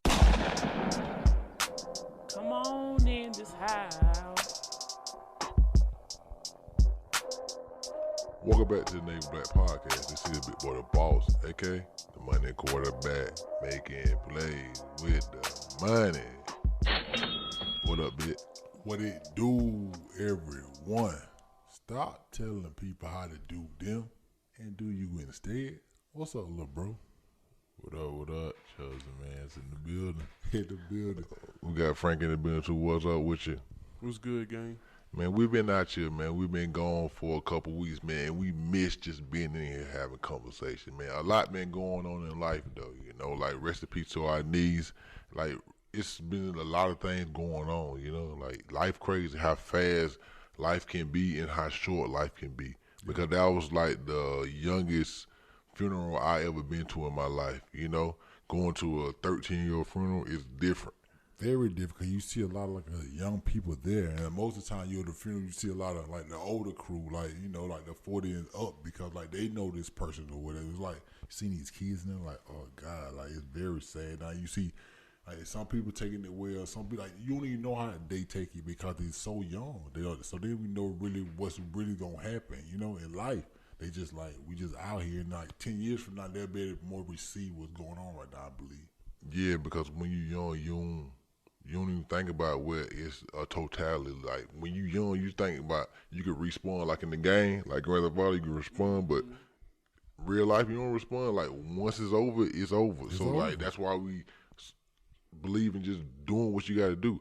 And what we were just talking about before, how much things we done did, because we realized early in life, you only got one life to live. So my what try to do is everything you always thought about doing. I'm going to do comedy one day because I'm very funny, you know? If you say so. If you say so. But I want to go back to Ariana real fast because I feel like it was like I didn't know her well. Because I feel that makes me feel like, man, like, you know, it's like you want to get to know your family more because, like, even though you be so busy in your own individual life or whatever, you like, man, like, you never expect that to happen because you see that picture that we had probably about 5 months prior. We was at the it was in the Sand Hill or whatever, I believe, the cook-off or whatever, and like we took that good picture or whatever. Like everybody just so good and so healthy or whatever. Like what 5 months can really change in anyone's life. And just like how my cousin Greg or whatever, it's like just was good. We were just sitting together, chilling, talking Thanksgiving, Christmas and stuff. The thing you know, the next year he don't make it to Christmas. I don't believe, you know, and like you just never know what's gonna happen in life. That's why what we was doing with our family page and all that stuff, and just trying to document stuff or whatever. You just never know who's not gonna be here, so you would just love to see these people from all the time. Do you check out the family page sometimes, Jalen, on YouTube? Yeah. Yeah, it's dope though. Like Frank been on there and stuff like that. Y'all remember the 4th of July when you had beat him? Yeah, for sure. Yeah, I remember Unsimp birthday. Yeah, super I dope. was behind the Frank was there camera too. on that one-on-one game. Yeah, you was behind the camera. Frank been around, man. Yeah, he really a cameraman. I'm really behind the scenes. You know, everybody know who the best people is out the brothers. That's Nah. not though. I had no shoes on, but I did. had on Crocs. I mean, you had on Crocs with a back to them, so they was stand on your feet or Jalen whatever. had them Crocs in sport mode. Exactly. He had and I had my toe hanging out. Them was my old Crocs. Like, come on. Jalen couldn't even got close to beating me, man. He never got close to beating me. Anyway, but I want to go back to like talking about this family or whatever, and like just like I just have learned and just I believe now like every family is not like your genuine. Like I feel like I had a genuine love for my family or whatever. And, like I always like think about I see my family snaps or whatever. I just be so happy to see them living or whatever they doing. It's like I don't get to talk to my family a lot because like I say, you just inside of your own life trying to be your own dreams, and you forget that like life is always fleeting and like. You love these people, but I guess you love them from a distance more than you love them up close because, like, he's so busy. Because, like, for my last 3 weeks, I've been putting together, like, Jalen grandma video or whatever. So, like, every day I get off of work, I spend about 4 hours doing that. Mm-hmm. That's why you know doing this stuff is, like, what it would cost, really, though, to do this kind of stuff. It's like a lot of money, like we did that video or whatever, like how long it took me to do, you know how much like the value that you really can put on that. And that's why I love being able to do it for your grandma because like we just know our whole life, like just get to learn more about how this process goes and what you got to put into it. So I know once they see it, hopefully they love it. But I think I love just watching it because like I say, it's like I know these people from afar because I knew them when I was 18, and I still know them, but it's like I haven't really saw them a lot. But like just seeing them like live their life and just enjoy we all done just your grew grandma. in age and stuff like that. I saw a picture on that like, montage at the end where like Jalen was a baby on there, and that's just how life is. Did you even watch the montage there? No, I ain't watched it yet. Like, you know what I'm saying? It's a montage. Mama had the montage going at the back or whatever. Oh, you talking about on the, yeah, I seen what they was living in and all that. Yeah. It was like, it's crazy. Like, they was living in a house with only 2 bedrooms. Is that, you see, it was busted down, boy, like a red house. You see like, the outhouse? Yeah. Oh, what I'm saying, like just progression of life. One of them. That's what I'm saying. Like, you just see how the progression of life, and like you see these pictures or whatever. It's like, whoa, like you see Miss Minnie when she was probably in her 60s, maybe her 40s, and like you see some of the same people around her, like they just growing. Like I said, like you never even notice people. I think you moving with closely. I think you heard that in the mic. Mm-hmm. But anyway, like you see these people just growing in life or whatever. Like they kind of their features getting a little older, but they still the same people. And that's why I always know like y'all boys 10 years younger than us or whatever. But like y'all 22, but like y'all always gonna still feel 22, but your body just ain't gonna be 22 no more. Yeah. So cause you gonna still have the same dreams you always had. That's why we not try to push y'all, but like tell y'all. try to find your passion as fast as you can so you can go already towards that. Like, we knew we wanted to try to get on TV and just to be doing like stuff like this when we was y'all age, but we didn't even know how to even start that, you know? And then we learned about podcasts, and we've been wanting to start a podcast, but it took a while to start it. But like once you find your passion, you can put everything you got into it already, you know? Like the people that young, like the YouTubers, for example, they able to put all their passion into something early in life, and then you reap the benefits at the end. Because like you so free when you young, like y'all got a lot of freedom. Like we was talking about, like the bills and stuff like that. You don't gotta pay all them, cause when they start, they don't end. Nope. Yeah. Because it's hard to go backwards. It's hard to have your own and then go back to living with somebody that can control you. Like you don't want your parents to control you because you feel like you're grown, but you live in their house. They do control you. They literally. You need them. They're just like having to go to your job or whatever. Like they kind of in control of your time while you're there because you need them to pay you that money. So you got to kind of do what they say while you're there, even though like maybe you don't even care about this job. But I got to do what they say because if I don't, they ain't going to give me what I need. And like I say, with your parents or whatever, it's like I need a place to stay that's going to allow me the benefit and not having to really like stress. Because like think about it, like I told you, what I pay a month in rent, that'd be crazy to your lifestyle. You're like, how would I do that and still live my lifestyle? I couldn't. But like I say, once you get to an age when you grown up, you make it happen. Yeah. It's just what it is, and that's how it's got to be. That's why I say, like, you know, you grow up in your own time, but I mean, life is fleeting. Cause like you just never know. Les Brown said you here today and you gone today. Like you were saying, your cousin died recently or whatever. Cancer. How old they were? He was at least 42. Yeah, that's super young. Like in that 22, you may think 42 old, but we 32 now, and you realize how young 42 is because think about it, your grandma was 80. Well, she is 80, like at her birthday or whatever. Like that's a long life to live, and imagine her living to 105. That's 25 more years. It is, and that's a long time. Long generations or whatever. It's valuable knowledge or whatever. Like you see that, and like you see, like man, I can hopefully get to that point one day. Cause like people, I work with an older man now. And he like I always tell him like I ain't throwing shots at you for being old. Like I like seeing what you doing. Cause I want to get to your point at some point in time in my life. I want to be able to be 62 and just like look at how the world done went to at 62. Because I want to live a long time. I want to make whatever I'm doing big as I can. Do y'all like look at y'all jobs as something y'all can retire from, or just something that's a stepping stone to where you trying to get to? For me, I would say it's just a stepping stone. Mm-hmm. I mean, mine, I could retire, but like, it's like I know it's more out there that I can do to achieve goals or. Like you just said, make your life better. Yeah. Do you even know exactly what you want to do yet? Nah. Go to one. Like what I really want to do, like I want to say I do that Twitch jump, but that's not mainly everything I want to do. It's like so much more than just video games and all that other stuff I want to do. Like, so you see people getting money from video games, like I maybe can get that, but that ain't my passion. Yeah. But you'll do it for free though. You gotta find something that's your passion then. Yeah, for sure.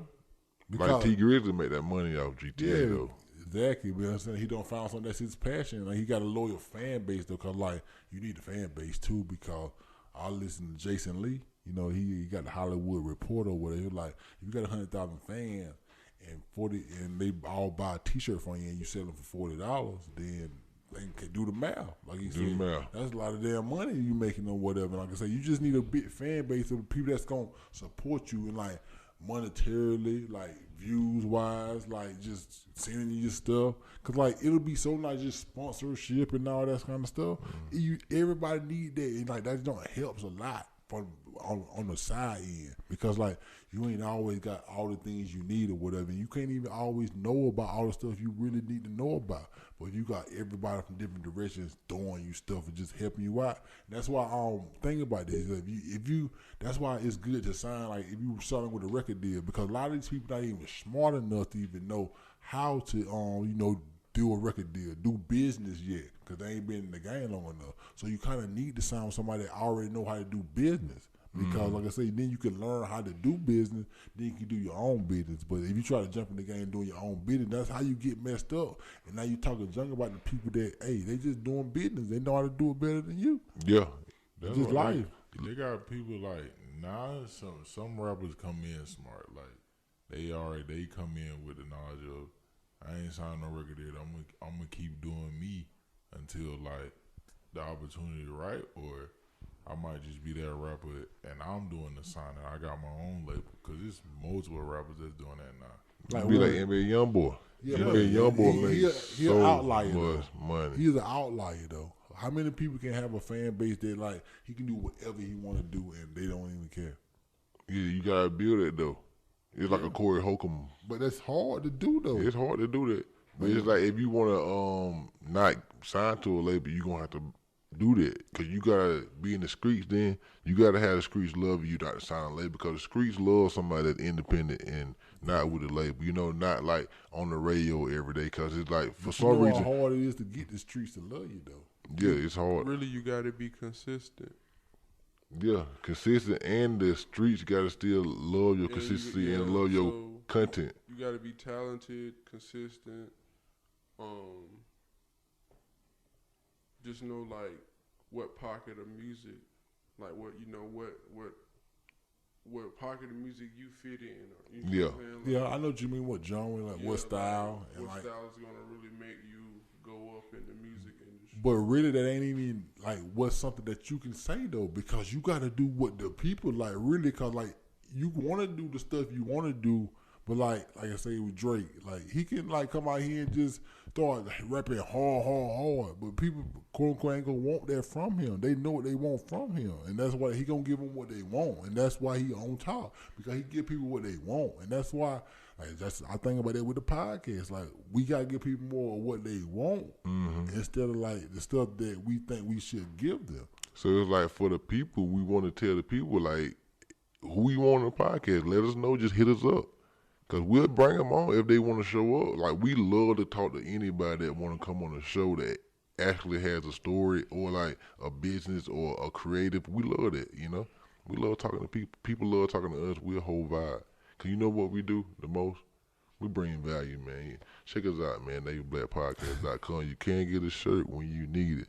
But leading into like just being the creative and entertainment, what's been going on with Kyrie is wild. Just off a tweet link to a movie. What is the movie called? Hebrews to Negroes.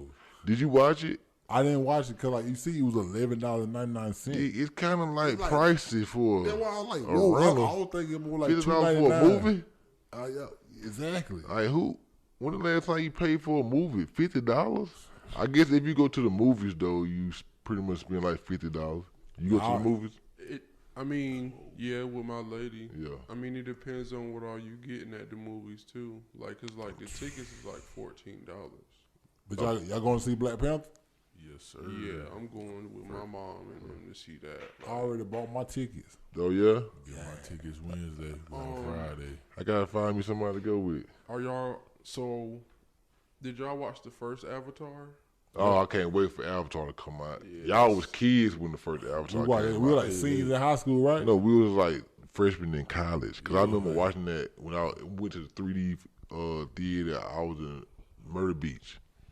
Y'all were freshman year in college. But how old y'all was then? Probably about... That movie came out in 2009. I was 9.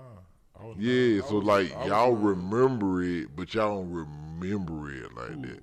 As much as that show, movie been on TV. You don't watch it a lot on TV, right? I know that movie front to back. Like, yeah, but I'm just saying, I guess y'all watched it from a different vantage point. Y'all watch it from a kid vantage point. We watch it from like a grown. You talking about watching it from a vantage point, saying like how big it was when it was really on the scene, popping. But y'all probably remember that how big it was when it first came out. For sure. Yeah, but it was like 9. You know, you just look at everything just different. We looked at it as a child. Yeah, it's a child perspective. That's what I'm saying. It's like it's crazy. That's why. Like LeBron James, for example, we don't get back to like the Kyrie, Hebrews, and Negroes, but like LeBron, for example, y'all was born like 2000. So LeBron started in the league in 2003, and y'all don't remember him from the start. It's funny. He always been in the league your whole life, right? To you. Yeah, Like, he never always saw a league when LeBron wasn't playing. They don't remember that. I can tell you right now, the only thing I can remember is I started as a Heat fan because I seen Dwayne Wade when I was 6 playing against Dallas. Yep, that's crazy, right? You feel me? That's what I remember of basketball. Yeah, they don't remember that. That's crazy because, like, LeBron James, we remember when it wasn't no LeBron James, but he been in there so long. It's like he been there so long, like people is grown. They had kids and he's still in the league or whatever. That is wild to think about because Jalen was born in 2000 and he came in the league in 2003. Like we watched LeBron while he was even in high school or whatever. So like before he was even in the NBA, we was like sitting on a Tuesday night because you know like high school football, high school basketball, they play on Tuesday and Friday. It's basically so like what you're saying. So basically for us, it's like watching LaMelo Ball come into the league. Like we watched him from his high school days. Up into the league, so like when watch his whole career. But think about like LeBron way bigger than LeBron. I understand what you're saying. I'm just saying it's like the same process. Like us as the age we were, we watched LaMelo come up from high school all the way up to the league now. Just like y'all watch LeBron from high school. But I still look at it as totally different because like LeBron James. It wasn't no social media, and you still knew about LeBron. That's how big LeBron was. Right. Man, his games, like he literally was having to play at Akron University, his high school home games because like his home gym could not fit how many people that wanted to be there. He was on pay-per-view. Jay Billis used to be at his game. Dick Vitale used to be at his high school games. Like it just was wild. Like you knew that he was like way better than everybody. Like even like Carmelo them, they was a year older than him, but he still was better than them. And like you like if he go to the NBA and do this, he gonna be all time great, and he did it. Yeah, it's hard to believe that somebody can actually live up to like what they say, because LeBron was that guy. Go to college. Came straight into the league, was dominated from the first game. I remember that. It's crazy. He played in Sacramento the first game. That is on you? Yeah, that's what I'm saying. And he just lived up to everything. And then to have your teammates talk bad about you before you even get there. Yeah, I know, right? Who was Ricky? Darius Miles and Ricky Davis. Ricky Davis. Wasn't Carlos Boozer on there too at the time or no? Yeah, I think they was pretty cool because they played on the USA game, USA team. You seen the Redeem Team documentary on Netflix? Yeah, that was really dope stuff. But get back to Kyrie though. Yeah, back to Kyrie. Like I was asking you earlier, a lot of people don't even know what anti-Semitic is or what is a Semite. Anti-Semitism. Yeah, anti-Semitism. Like, do you know what it is? Do you know what it is?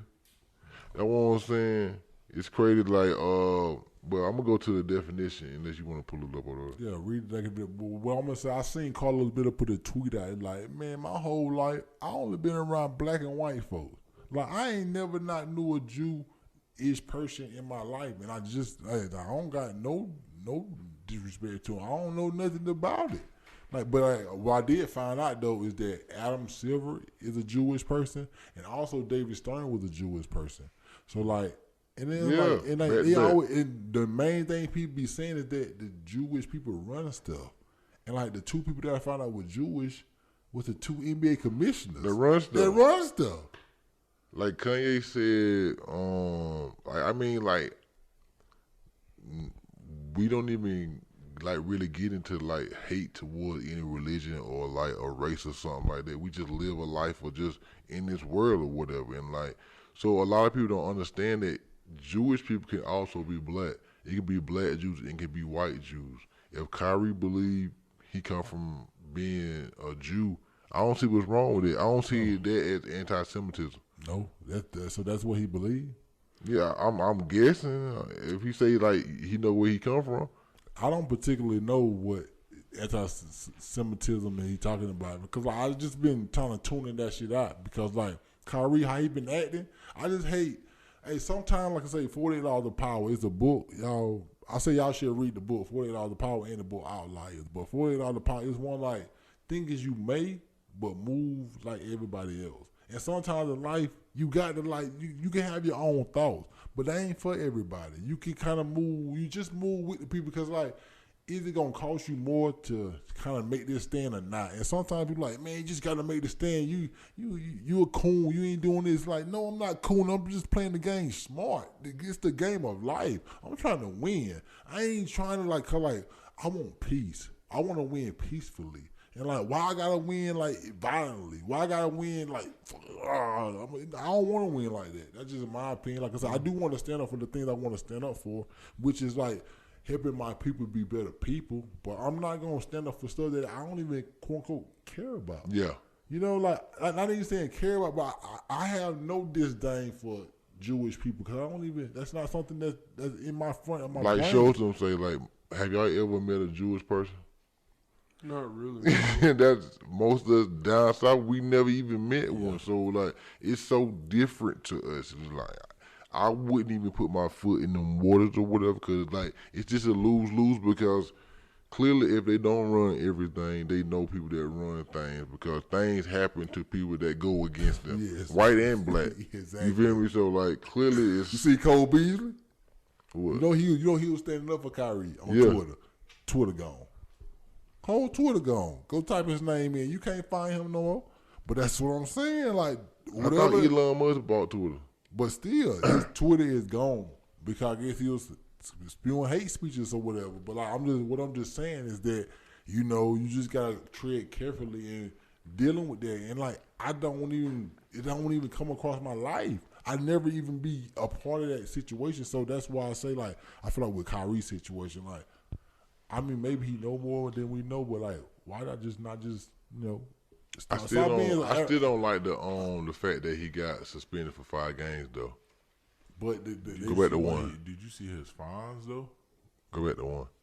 He got a $500K fine and then he got a list of other stuff on too. Yeah, but I think his game shit is like maybe like $300,000 a game or something like that. So 5 games, that's about 1.5 mil, right? Yeah, you feel he had to pay $500,000 to like he got. But they said they're not gonna take the money though. So who the ADL or something like that? They said they couldn't take the money in good faith, knowing he don't actually mean what I mean. Because he wouldn't apologize. They wanted him to personally say, I apologize for all that. But ain't that some quote-unquote, like, to read Nasheed say some butt-breaking stuff, though? Yeah. Like, I want you to apologize how I want you to apologize. Yes, like, I want you to bend the knee. Because y'all ever watch Game of Thrones and stuff like that? I want you to bend the knee. Put your head down and bow to me, boy. Like, I need you to bend your knee and say apologize. Don't just be like... That's really little boy people, though, when you think about it like that. That's what I'm saying. Like, and that's what I tell you, human beings...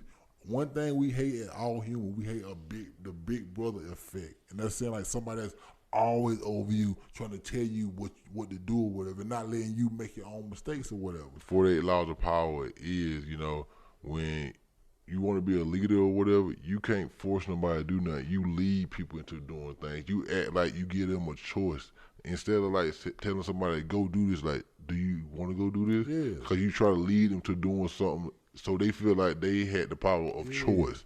If you don't feel like you got the power of choice, you always going to go against it. Like, if somebody give you an ultimatum, most of the time you go with the opposite. Because, like, you ain't going to tell me what I'm going to do as a grown person. Yeah. That's why it's hard to be around people at your job because you like, nigga, I'm grown.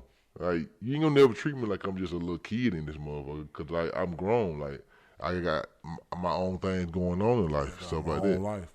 But especially in your 30s. But that's why, like I say, just the world order or whatever, like that, they send you to school or whatever, and that's just to get you prepped to go to work or whatever. It'd be like, hey, listen to this person. This is your person that know more than you because they're your teacher. So you better listen to your supervisor. Or guess what? Your supervisor telling you to his boss, and his boss will kick your ass to the curb. But one thing I didn't like was all the like black people on TV like piling on. Like, you ain't gotta pile on to Kyrie and stuff like that. You ain't gotta be like, he need to be suspended. Like, you let other people do that, Like, you ain't gotta say stuff like that. You feel me? Because it feel like you just piling on to a person because the people behind you making you do this because they don't want to do it. That's literally what they saying, but they going through you to say what you're saying. That's exactly what it is or whatever. But that's just what they got to do to keep their jobs or whatever. And like I said, I've been kind of tuning it out because it's kind of been letting me down, just seeing kind of the black people. I look up to on TV, kind of, you know, K.L.P to the other side, man. Like, but I mean, they have to because like this is a situation where like, why touch this touchy situation when I don't have to? I'm getting paid millions of dollars a year to live my life and be. Cause you gotta think about. I look at life. I always say this on this podcast. I look at life as like a movie, and like the old times, and like these people are the people, the high esteem people, like the bourgeoisie. Like I saw a party this weekend where it was Puff Daddy party or whatever. Like the picture of him, Jay-Z and Mary J. Blige. Like these are the top elite. Like I say, you think about being in that room just to even be around these people in close proximity. We don't know nobody that was there, and we don't know nobody that probably know nobody that was there. You know, we that far removed from just even being in that circle. But we gotta. That's what I'm saying. We even gotta bring our circle to this point in South Carolina before we even think about going to that circle. Like, yeah, we gotta be at least known around here. You know, like I want to go places and be known here. What was that? He dropped something over there. But anyway, like, we gotta be known here first. But that's what I'm saying. Like doing this kind of stuff right here is like that's the exact thing why we trying to do it. Because we talk about it. That's why I know like something about our life has got to be coming to a head or whatever. We talk about this all the time between like tweets. So we see these people in these circles or whatever. Like we know we have to get a part of these circles to grow. Because to elevate the podcast to a level it should be at, like, cause I feel like it's dope enough where we should have the dopest people pulling up on it. Y'all feel that way too? For sure. I mean, I feel like we just put the work in. Like I say, like you told her, like what T was telling you, like they know we're gonna I'm gonna put the research in or whatever. I'm gonna research you and just have a great conversation with you about what you got going on, and like just elevate the conversation, and like just be able to bring a platform that nobody else has shown that they did, because nobody else ain't doing this in South Carolina right now. They ain't got the stuff, the technology we got. Like we put a lot of work in doing the technology, and like think about it, we just able to have a sit down conversation with some of the South Carolina elite started off with, and then like I said, we can take it to another level. Cause like Charlamagne started in Charleston, South Carolina. We can be the people that started in y'all hometown, Red Bank. That's their hometown. We thought of that, Jalen. Where you say you from? Y'all really don't ask me that. So when people ask you where you from, what you Baseburg? Just think of I guess he was in Baseburg his first 2 years of life. I'm not from Red Bank. Yeah, but y'all graduated from that. Yeah, y'all graduated from Red Bank. This is not where I was born. Where you was born at? Myrtle Beach, South Carolina.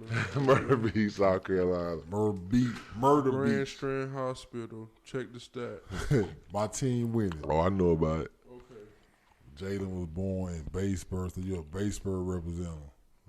I mean, yeah, man. Even though, like, I say that, and then, but I do think about like where my pops from, so I got that side on me too. So, but you ain't never lived in Blackville. I ain't never lived in Blackville, but I know Blackville like the back of my hand, like I know Baseburg. But so much to know in Blackville. Yeah. So basically, you basically go by like saying like, shit, my people from Baseburg, my people from Blackville. So that's really where I'm from. That's where my roots from. I understand that. That's almost like if you was like a Nigerian or African, you would say like, you know, I'm from Africa, because like we don't know where we from outside of like South Carolina. So like, okay, my roots. So that's exactly where we from too. Like I went to school in Red Bank, did everything in Red Bank, but like, nah. Where you went to Christmas, Thanksgiving there? I know what you mean. Yeah, you feel me? I even like, I started real sports in Gilbert.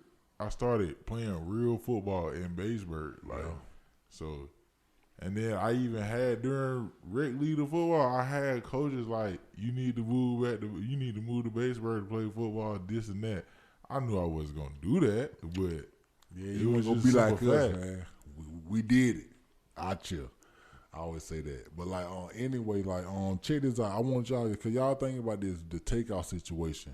Like, do y'all be in situations where like y'all feel like y'all not in control of the situation? Y'all put yourself in situations like that? No, not really. I'm glad you asked that question, like, cause I was just saying this to them the other day. Like, I feel like us as friends, like, we know where to be and where not to be, or like if the vibe is wrong, we know to leave, or get out of that situation. Like me personally, I'm gonna say something. Like if I feel like I don't feel comfortable and I feel like we in a bad, the energy off, I'm gone. Exactly. I feel that same way, man. Like, nah, I don't need to be here no more. For sure. I'm so tired of Brad. But anyway, like I feel that's why now I look at life like going to a bar with y'all. I was like last night where like I be so nervous about even attempting to go to these places because like you just never know how people gonna react because you don't gotta be the person that get into it with people, but like you can just be a person that's just in the wrong place at the wrong time. And like people don't care. They don't even know you. Like you just be an innocent bystander and now nobody really care about you because you ain't even had nothing to do with the people that's gonna get in trouble. So they people didn't even care about you. Because you just somebody that just got hit, you know? And it's just sad to see like the takeout situation just to be like how I know y'all saw They the said video. takeout killer got killed. That's untrue though. So he didn't I don't get know what's shot in going on. Houston? Like y'all what YouTube pages have y'all been watching this week on the takeout situation? I've been seeing so much. Like I done seen how it was over a dice game. I done seen it was Quavo fault. I done seen so many over basketball. Like so many other stories, but like the main story that I did see, it was right when I got off work, and like it was this girl, like she was actually there alive, and she was saying like it was never over a basketball argument. It was never over a dice game. Like he got hit with a stray bullet. For some, and then they said Takeoff and Quavo was actually trying to break up this. Yeah, I saw that so too. like, what? That they were trying to break it up, but it's like also I done heard like the dude in the yellow hoodie was the one that just shot Takeoff, and then I heard that He from South Carolina too. I heard. They said he Houston. Yeah, they said he was bad up in Greenville or something. Oh yeah, I heard. Then they was trying to say it was Quavo's assistant that shot him. It's just crazy. Quavo brother. Oh yeah, Migo bands or then whatever. They were saying, it's just crazy because like that's how society is when they go to online and people start recording. Everybody just make up a story for something. Yeah, everybody, you see everything, you so desensitized. Like I don't watch nasty videos. And then People back posting to what y'all was saying about the going out jump. Like besides him, like me. Y'all see, I'm out almost every weekend. Like I go out and have fun. Like, but even though I'm out you, I'll be outside for real. Yeah, you gotta be like, safe like, out here though. You when be I'm, safe. when I for sure. Like one thing for sure is when I'm out, I always like check my surroundings and I stay on point because like listen to this though. This is something I do gotta take because like I say, they always afforded all power too. Is like stay away from the unlucky, unhappy. Your ass need to figure out a way to change your luck though, because like I say, you just said you lost keys just at a trash can. But sure, you hit like, you hit the side. What keys? Thing. Like mama keys. You feel me? But like I say, well, let's go to something else. We talking about you hit the side mirror, like stuff like that. Like I say, it's unlucky, right? For sure. So you gotta figure out a way to change. Cause I think about it, like you get all these tickets and stuff, right? Yeah. Unlucky, right? Yeah. Cause think about it, I live the same 24 you live in. You don't hear these stories about me, do you? Nah. Cause it ain't happening to me. Because I'm being more taking care of like the stuff that's in front of me and paying attention. You gotta understand like that stuff happening to you, right? Yeah. So like it ain't happening to me. It ain't happening to me, boy. Frank, I ain't saying I don't be around you too much, but I know it ain't happening to you either. But like I'm just saying, you gotta think about that kind of stuff. Like it just happened to me, so maybe it's me. I gotta do something different. Yes. Sure. Maybe I gotta on the road pay attention a little bit more. When I'm doing stuff like at the house, pay attention a little bit more, and not be so just free minded, just doing this stuff because I'm just doing it, but be more meticulous at what I'm doing. Because you do gotta play the game safe. Because like I say, just like with the takeout situation, it take one time to make a mistake, and like this, because you think about it, like he had nothing to do with this really stuff, but like he lost his life at 28 years old because like he just was at the wrong place at the wrong time, and the wrong situation happened, and it happened that fast. Because like the video I watched, it just sounded like a baseball conversation where a dude just ego. It just seemed like a lot of ego, and they think, you know, my ego got bigger than yours. My ego bigger than yours. Matter of fact, let's just do it then. And like next thing you know, somebody else ego on the side, like, I gotta stand up for my man because like this is my guy, this is my king or whatever. Like, you gotta think about it. In the old time, king, the top people always had people around them that's ready to take one. Still to this day or whatever. Like the Game of Thrones. They don't your care. hand. They'll cut your head off for their guy. I watched that. Like that show is. I learned a lot. Like that show something serious. Like Yes. if you the hand to the king, like the slightest bit of like if you go against the king in any type of way, that's treason. That's treason. That's disrespect. Exactly. Like you don't play that at all. You getting beheaded. Yeah, like, exactly. It's deep. Like and it's just like you said. Like you sworn to do everything for the king and not even for you. Right. You feel me? So basically, you giving up all your like your life, your everything. Yeah, you ain't gonna have no kids, none of that no more. You can't do none of that no more. Like you the hand of the king now. You feel me? And that's just how it's gotta be. I gotta have somebody so dedicated to me that they will take their own life before they take mine. You gotta have that type of money to keep their payroll. You know what I'm saying? You gotta be in that role. A life with. I want to get to that life. I'm in that point of my life though where I got security. They good. I mean, I don't even want to feel like I need security, but when you get to a point in life, you're going to have security. I want to have security. Yeah. I want peace. Security, peace, and security kind of come together or whatever. Because think about it, people only have security because that make them more peaceful. Because, like, you can't do nothing if you just by yourself or whatever and, like, 5 dudes jump on you. But your security got that goddamn it on them. 5 people ain't coming up on you. Or if you walk around like Floyd Mayweather, about 7 bodyguards, like, but see, you when you feel Floyd very safe. Mayweather, you got to do that. You got to. You got the money to do it too. Yeah, like you 50 and old, whatever the record is, like you making Flashy. all this money, like they know you got it. Somebody want that. In talking about that or whatever, we talk about like poverty and like why so much crime goes with poverty because people. They be so angry at themselves and their own lives that they project it to other people. It's like, if you got yourself together, escapism. Like, if you got yourself together, you wouldn't even be as angry no more. Because my life right now, I ain't to the point where I want to be at, but I ain't struggling. Angry. I ain't angry at my life because I'm actually in motion doing things that I love to do. But if your life every week is like, fuck, man. I'm fighting just to stay above water, preferably, like, you know, whatever that word is or whatever. Like, you fighting, because, like, think about it, like, life is a struggle every day. You fighting to stay above water, because, think about it, your pockets mean, if your pockets go under zero, that means you're drowning, right? You feel me? Because, like, hey, even though y'all ain't as old as us, you still need money in your pocket just to live your life to this day right now. Sure.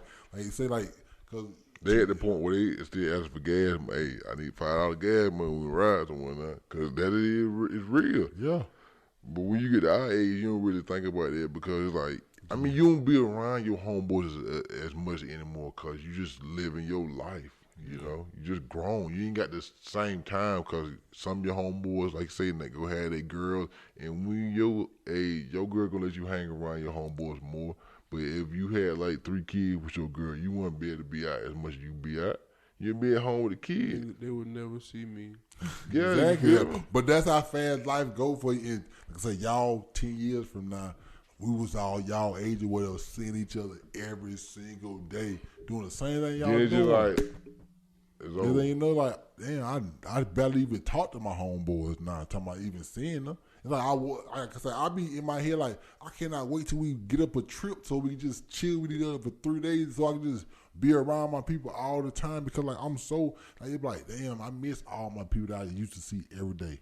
Like I used to see people every day and talk to them every day just about life or whatever. Now barely even talk to them. And it's like that's just the progression of not even the progression of life. It's just like the distance between like me, you, and Swagger or whatever. Our distance between each other is so far that it's like you kind of get out of touch with each other, even though like you don't want to. But social media makes it where you feel like you in somebody's life every day, even if you're not.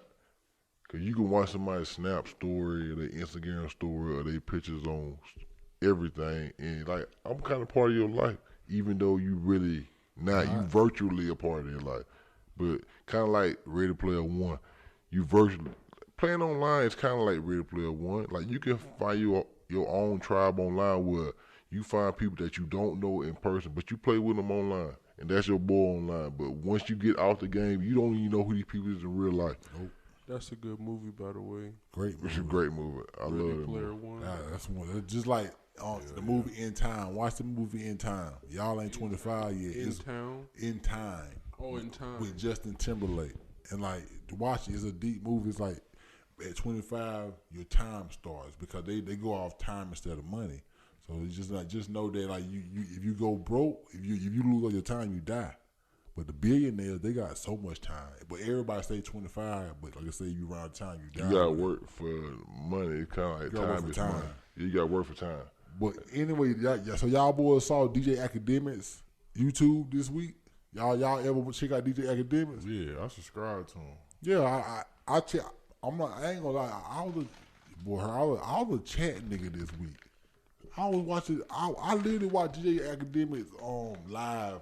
Maybe this was Tuesday night or Wednesday night for about 3 hours straight. Like just watching it because like he was solving the case. Them boy, I'm talking about. He was literally. They was talking in the chat, dog, and they was talking. He was like they was pulling somebody's face up like, find this person or whatever. Somebody send him the IG or whatever. And like now they don't found this person. They don't found this girl that was in the picture. This girl, like, oh look at their stories or whatever. And like they kind of think about it was the next day. So their stories still was up for the night before. Cause like girls, they can't help it. They gotta show where they at because they gotta show. Yeah, my life better than yours, bitch. I'm here with all these stars. You feel me? They gotta show that. Yeah. So he's going to their stat. He just finding other people and stuff and like.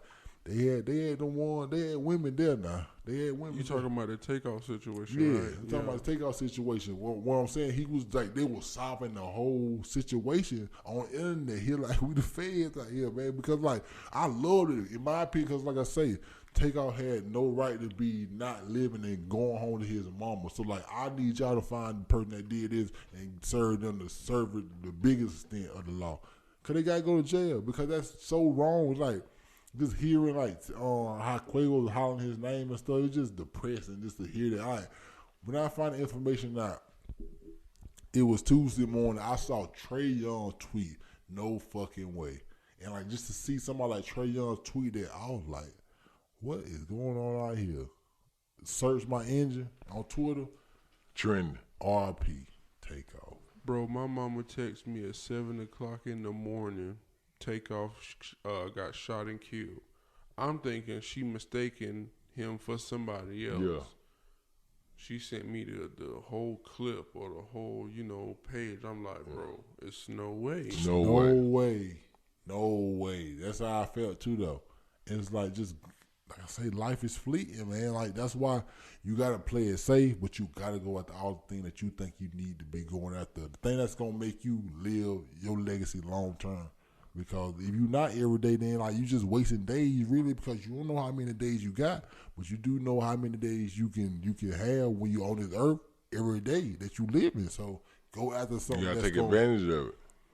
Because we waste a lot of time in a lot of days, like a lot of hours a day.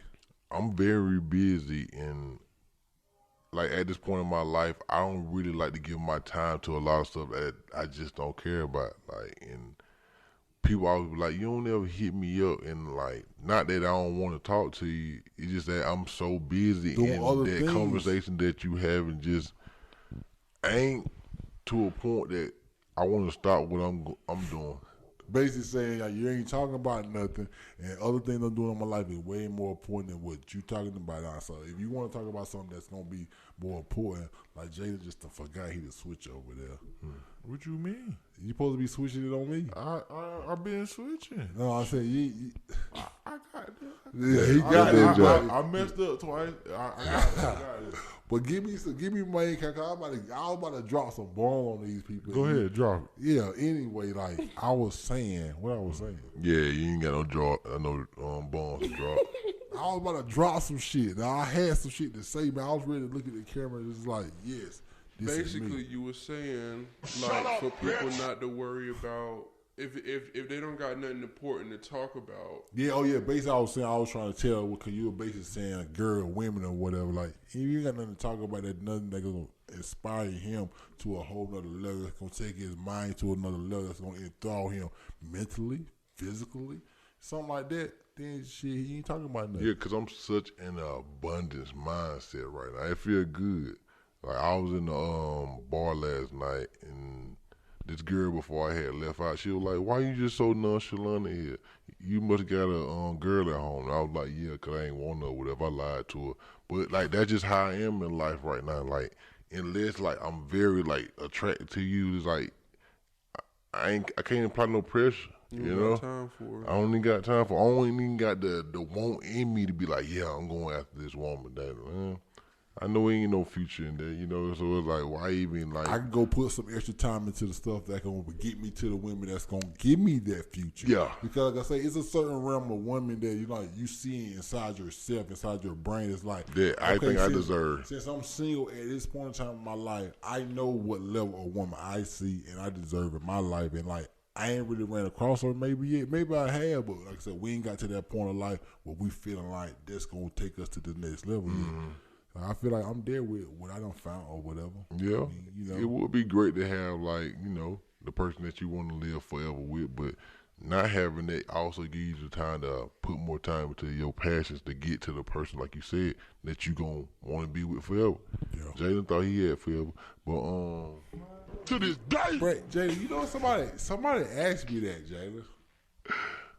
I forgot. Somebody asked me about you the other day. Jalen done had some stories in his life, boy. Jalen, you don't live more than like we did. Well, Jalen done had some different. Hey, you did movie stuff. Wow, like were these decisions because of you being young, or like no? I just feel this is gonna work. Majority is just me being young, but I did that point saying, yeah, it was gonna work. But like you get older and you start thinking more about stuff, like it's just like, yeah, I don't know what I was thinking about a lot of decisions I done made. Sometimes you make bad decisions. See, you made too many. Wait till you see yourself in that video. You know you talked a lot of stuff in that video. You gotta stand up to it. And I've been standing up to it. I kid you not. Like you ain't paid that $100 a month though yet. Hey, I've been doing what I gotta do. I've been doing what I gotta do. Besides paying that $100, everything besides $100. But anyway, that's tight though. Like I say, I see the growth in you though. Like I say, you gotta keep. But it's all about, like Frank said earlier. He said consistency.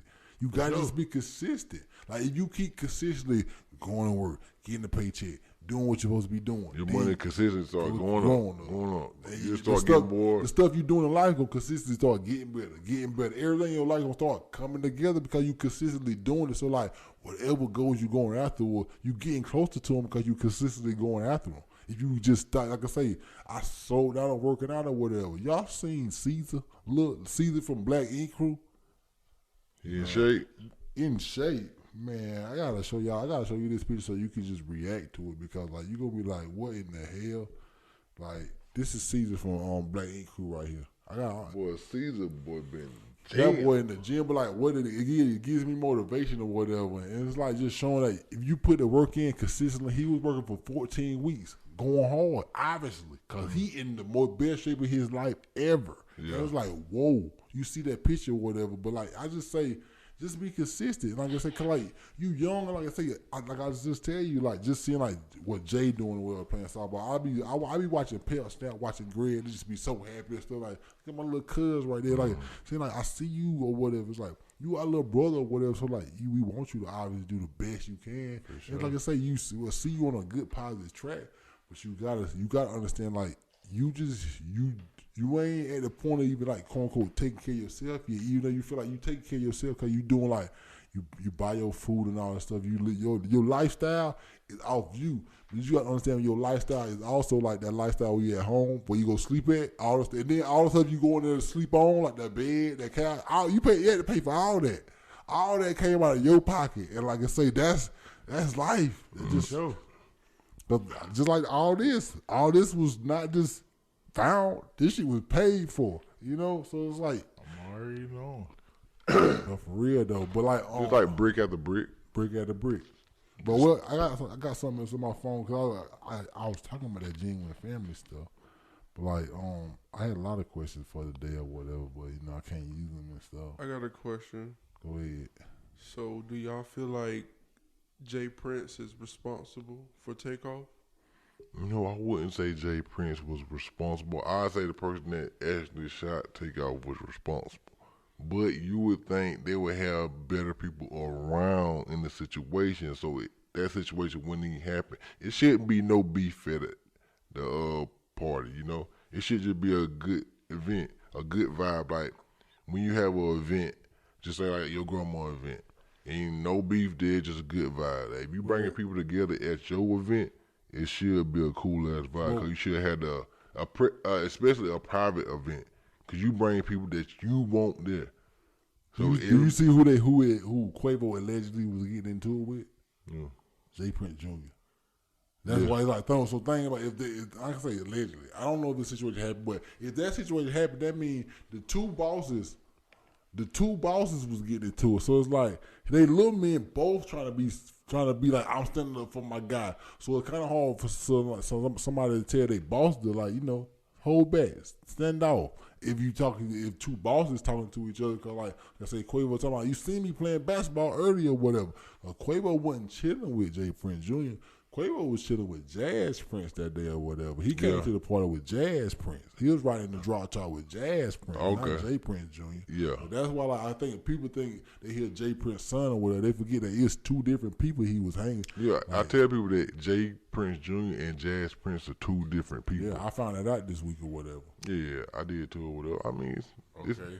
Another question. So how do you feel about the situation of Takeoff passing and knowing Quavo and Offset got beef with each other? Takeoff don't have beef with Offset, do they? No, Quavo and Offset got beef. They got beef with each other? Yeah, and to add on to that, do y'all think they'll ever get back together, or do y'all think they'll like come together and like? It's difficult because these ties right here can pull you closer or could pull you more apart. So it's difficult because how you feel like it can pull you more apart because how good it? Because like I definitely gotta deal with you now, nigga. Takeoff ain't even there. But Takeoff wasn't gonna be dealing with what you mean. Because Takeoff wasn't gonna have nothing to do with Offset either. Because Takeoff was gonna be Quavo. You heard what Gucci Man said. You know, Takeoff if Quavo going, Takeoff ain't fucking with me either. So you know, Takeoff was obviously gonna be riding with Quavo. So but they ain't had no beef though. Yeah, Takeoff ain't have no beef with Offset. Yeah, they ain't have no beef. You feel me? That's why Offset had put up Takeoff picture on his Instagram and shit like that. They ain't have. So I was just saying like they had their own beef, so it's difficult. And like I say, y'all generation don't even know like rappers didn't get killed. Like Biggie and Tupac got killed, and they were like the last rapper to really get killed until like Nipsey. Really though, like rappers got killed in between those times, but Nipsey got killed, and now like I say, it's the saddest shit. I'm telling you, like Nipsey, Young Dolph, now Takeoff, like you know, like, other people in between that, like MO3 and stuff like that. But like those people like giants in the industry, in my opinion. Like and Takeoff probably is the biggest out of all three of them. Like on like a mainstream level, like these people were doing songs with Drake them all the time. Like it was on a big label. Came in the game with Drake. Yes, Migos was big. Takeoff said he was 17 on his first song with Drake. Yeah, that's what I'm crazy. saying. Think about that. At 28, and I got to live 11 years like that. He always was a star, and like I say, they always carried themselves as these stars though. Like when they put out that Rich Nigga on Rich and Famous, like Young Rich Nigga, that album, they always look like stars to me. I always knew they were gonna be stars, and it's like just to see like he wasn't even close to his potential. Cause like he was just talking about that Nora interview that people to give him flowers or whatever. I ain't watch all them clips because like that make me sad because like it really was somebody that in 2012, 2013, Mally playing this song, playing the Young Rich Nigga, going to the beach. I'm like, who is these boys right here? And looking at them and saying like, oh, these boys look just like me, basically. Like black dude with dreads and stuff. So just listen to all their music and whatever. And like, always. Like, I've been listening to a lot. Black Shades, the Chinatown. Yeah, like the thing about Fight Night, his voice on Fight Night, that's an iconic song or whatever. And like just being in the club, like y'all was in the club when Fight Night was on, right? Yeah. Yeah, I mean, so y'all ain't that young. We ain't that, like, go to parties, that's playing. The fight like came out like 2014. They were in the club. We was in parties. Yeah. But they still play that still to this day. Yeah, that's true. Have y'all listened to their recent album? Which one? Culture? I listened. No, To Infinity Link. No, I ain't listened. I listened straight. Messy on it. Yeah. I ain't listened to the album yet. I ain't gonna lie, like Takeoff was really on his junk, like, cause like some songs they were swapping in and out on verses. Yeah. So it's like, and then to top it off, after he passed, the man had got like probably like 1.5 million extra followers after passing. Yeah, I don't think that's kind of weird that people do that. Yeah, that's weird, but it's like, why would you want to show the love now after he gone? It's like I feel like it's like that's the way you gonna show love by giving a follow, but that ain't doing it. I guess that make his numbers look good, but like y'all ain't follow him yesterday. Yeah, matter of fact, even with his only solo album, it went up. It was in the top 100 billboards. Yeah. Yeah. Don't say a guy at my job, like he's 62 now. He gonna show me a picture of Offset with Quavo when they were younger stuff. Like look at this picture of Takeoff. He gonna say Takeoff. Like man, you ain't even know or care about this man when I told you about this big rapper that had died Monday. But now since it's on a mainstream news site now, it's supposed to be, I care about it now. You know, they telling me they I'm gave supposed me to care permission about it. to care about it. Like I say it, I try to tell him a lot of stuff like.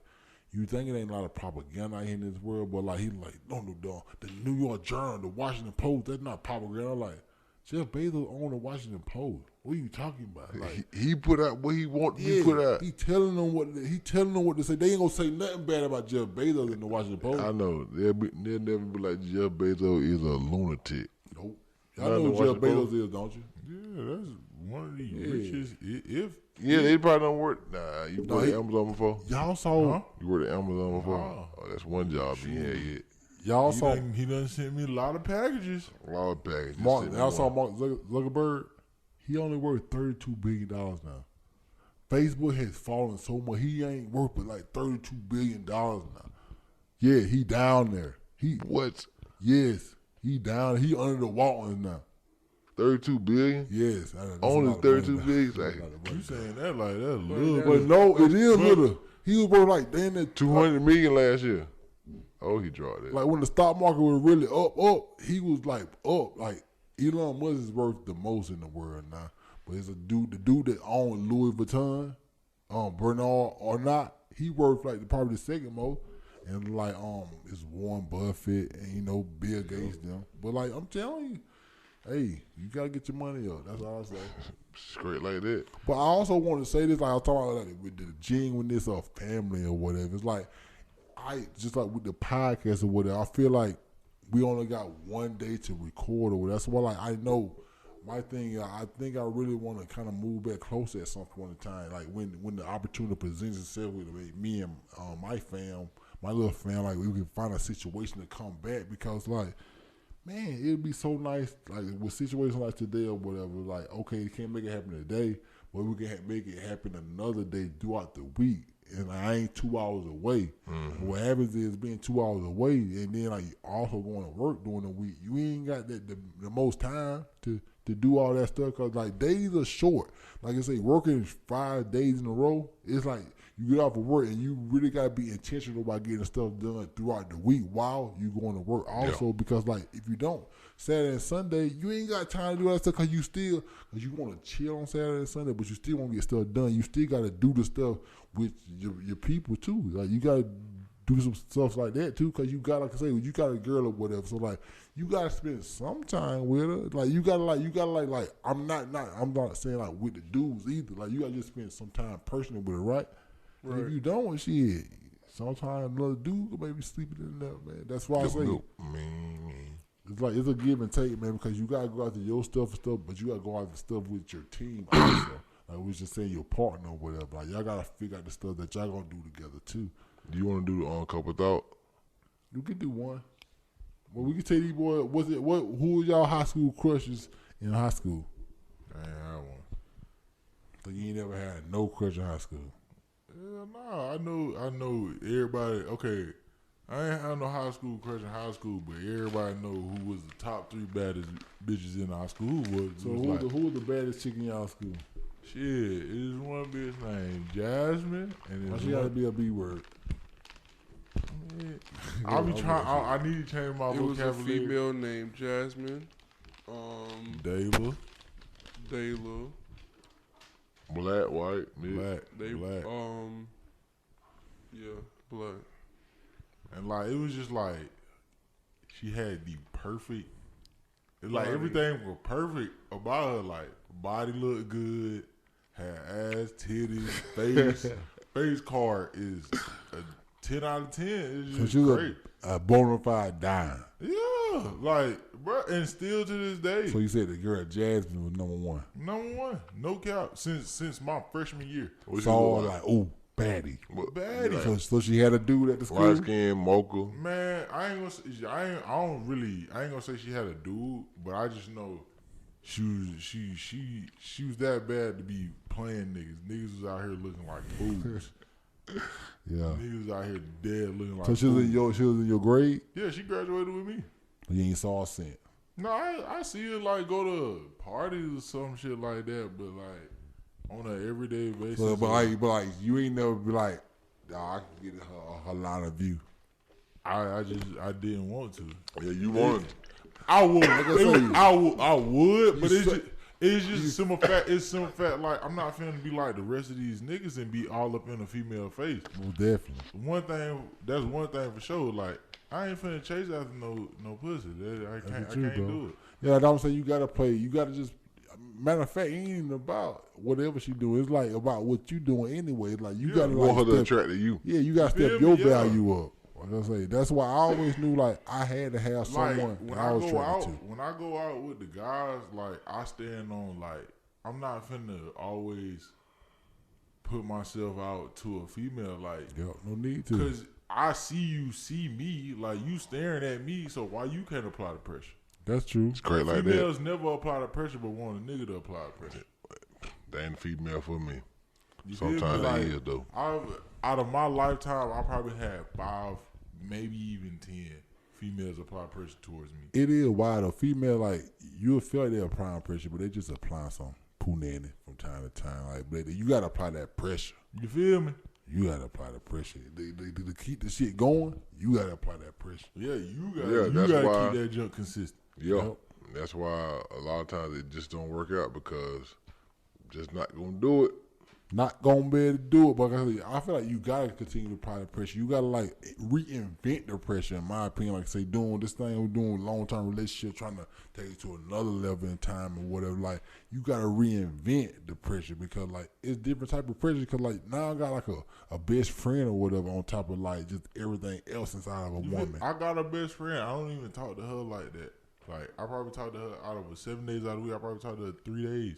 Yeah. But it's like you said, when you got work and you doing stuff all week and the weekend hit, that's the only time you really get the time to. But guess what? Guess what you get to do? If you stay with that person, all that time when you in the house just chilling, you with. That's why I stay with my girl too. So like, we get to chill all that time, just chilling at the crib. Even though we might not be talking all day, but we just she might be sitting on the couch, I'm doing something else and just chilling. But like we staying in the same house, and we just always around each other. For sure. That's what you want to get to at some point in time. But y'all boys so young, like I say, I just feel like I say, you gotta step up, like keep stacking it up or whatever, and get you a little ride or whatever, just to keep moving or whatever. Cause like if you ain't got that, you ain't really got nothing. Like I say, you gotta persevere to get that situation. But I mean, you know you will. You gotta work hard. Like they For sure. always, People say extra shifts. They always tell me like, and it's still to this day, cause like, yeah, I'll be in somebody else's vehicle and all that, but it's like, ain't nothing like moving with your own stuff and doing what you want to do. Exactly. I'm telling you, it ain't. I've been doing it for a while. It's like, you think about it, our whole life, we've been out here gone, like most of the time. Like you would never see me call one and be like, yeah, Mom, I'm finna stay tonight at a little shorty house. Cause I already know that's not gonna happen. Yeah. But if I'm in the truck, okay, cool. That's cool. But yeah, like that's why I need my own. Say what? he bring that truck back. He bring that car back home every night. Better. But that's what I'm saying. Like you, this is last resort. You can't fuck it up. Yeah, that's true though. You can't though. You, I guess, because think about it. Jalen done been through. That man been gone and on staying other places for a while. Think about life been. You done really learn some lessons in life. I done learned a lot of lessons. Because like, what would you say? Why would you say you learned these lessons? Because like you feel like you just want to be. I put myself in struggles that I shouldn't never even been in. That's what I'm saying. Like, why you feel like it's so defiant and not quote unquote listening and not going with the get down to just make stuff easier. Until how you learned your lesson this time? Just listening to any and everybody like that's already been through the situation or been through something. Cause like I can't tell nobody something that I ain't never been through yet. Yeah. Like exactly. I done put myself in situations that I should never been in, and it done put me down to the bottom. And it's like once I listen and I done got older and realized all the stuff I done been through in the past, it's like, why would you do that? Why even make that decision? Like if I could go back in time and talk to my younger self at the age I am now, I'd probably slap myself. Like, cause it's like, get yourself right, boy. Like why would you do that? Like it's a whole, like if it was a such thing of going back in time, I would change so much stuff I did and do it a different way. So what's the number one thing you thought you'll change? I know I would have never. I know I would have never left the house. For first time. Yeah, I would have never left. Or the second time. Another one was probably like, I wish I would have took school more serious. For real. Yeah. If I would have took school more serious, like I only played high school football one time and didn't even see the field for real. Yeah. Knowing he saw the field or the sideline. Like, you feel me? And then like knowing I had the skills and I had, but if you just played more years, if I played more, like after 8th grade, I didn't touch a football field. Yeah. I didn't touch a football. Like I tried out for basketball. And then I didn't even go back. You like the basketball better than football, right? Yeah, I like the basketball. You like basketball. Jaden a basketball player. But he ain't got that. No, you know what it is? He just like he got a football body. Yeah, you feel me? Like, but I can do. I love basketball, but it's just like I never took school serious enough to even pursue anything. Like, what was the first thing you said? Oh, you the what you said? You the chain something. What you said? Oh, you the chain for moving with mama or whatever. And that's what I was about to say because I remember when I was standing at a year, right? Remember I was standing at a year? I used to always tell Jaden or whatever. I'm like, hey, now you were 16 then, but this was after that, so this was probably 2 years. I'm like, dog, you need to try to stay with mom them as long as you want to. Now you see the blueprint of how I did this thing here. Like I say, just do the bare minimum, just do the consistent stuff. Be consistent, like. Put some stuff in there and make some stuff easier for them. They don't even they think you're an asset instead of a liability. Because once you start being a liability, no matter if you're the son or like just somebody off the street, you kind of start getting on my damn nerves now because you're taking stuff away from me instead of like adding stuff, but just keeping the stuff that you're not making me lose any stuff. So when you start making other people lose stuff, then I'm like, I need to cut this loose end off because you get tired of losing stuff. I would say just be like you said though. Now you being more consistent and it come with age or whatever. It come with more wisdom. Like I say, soon enough you'll be saying you get your own place or whatever. You'll be doing your own thing. Right. And another reason why I say I wish I would have took school more serious because y'all said it too. Like if I would have took school more serious, I would have had a car when I first got my license. As soon as I got my license, I'd have been in my own car.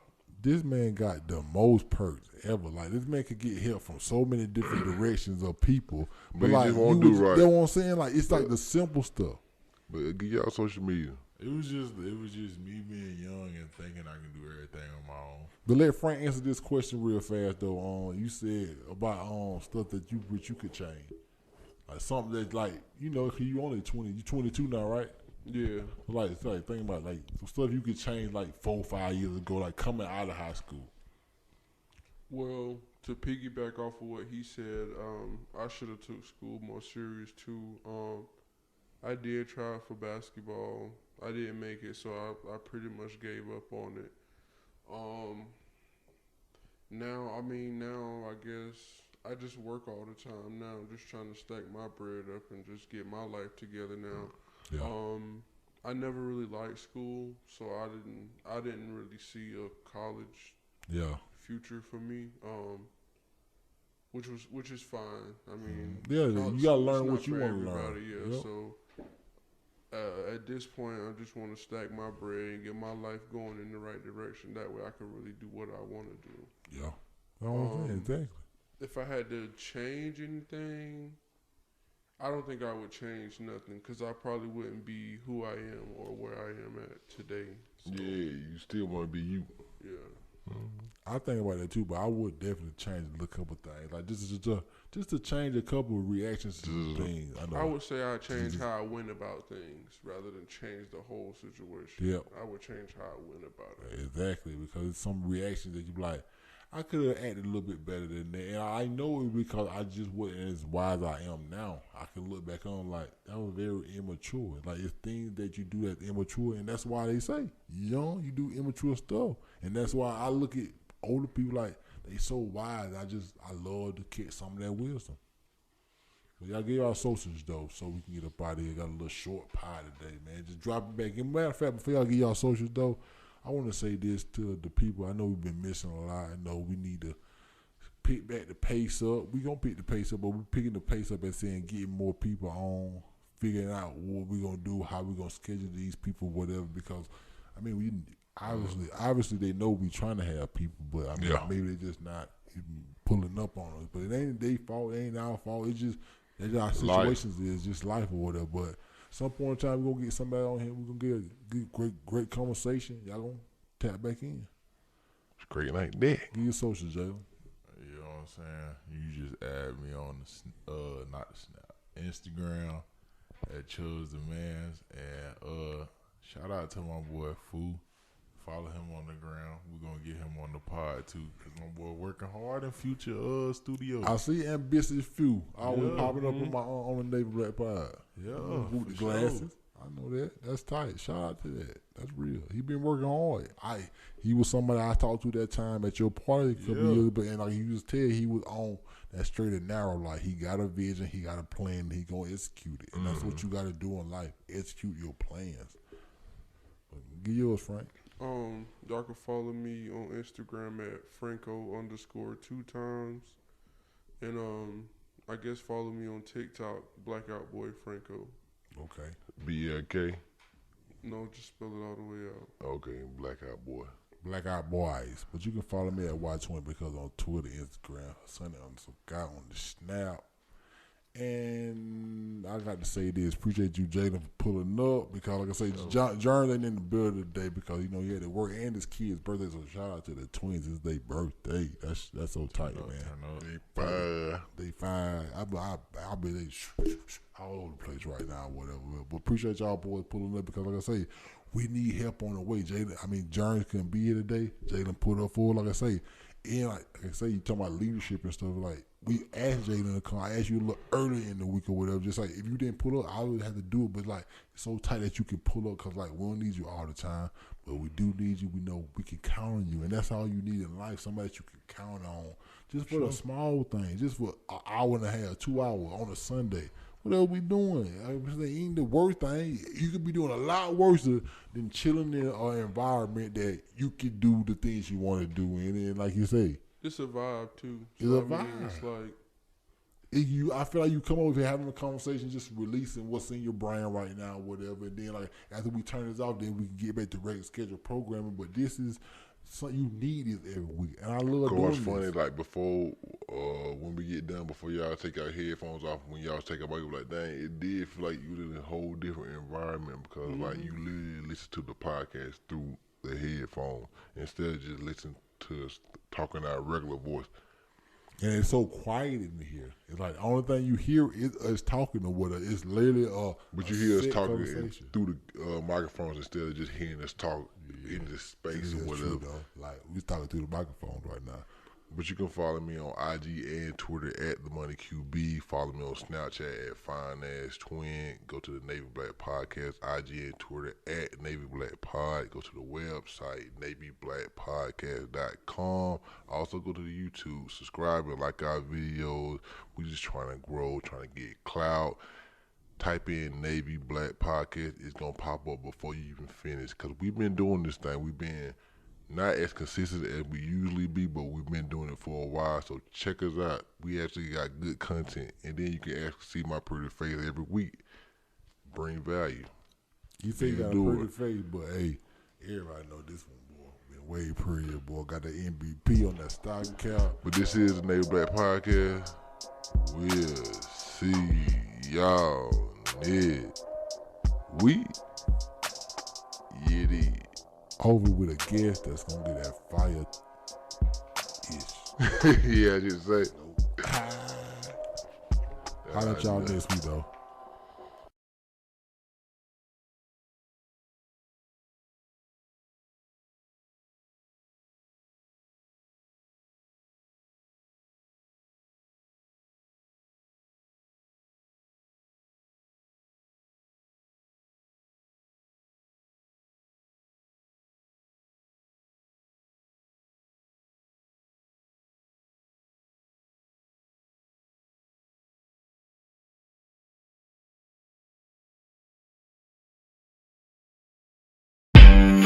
Audio Jungle.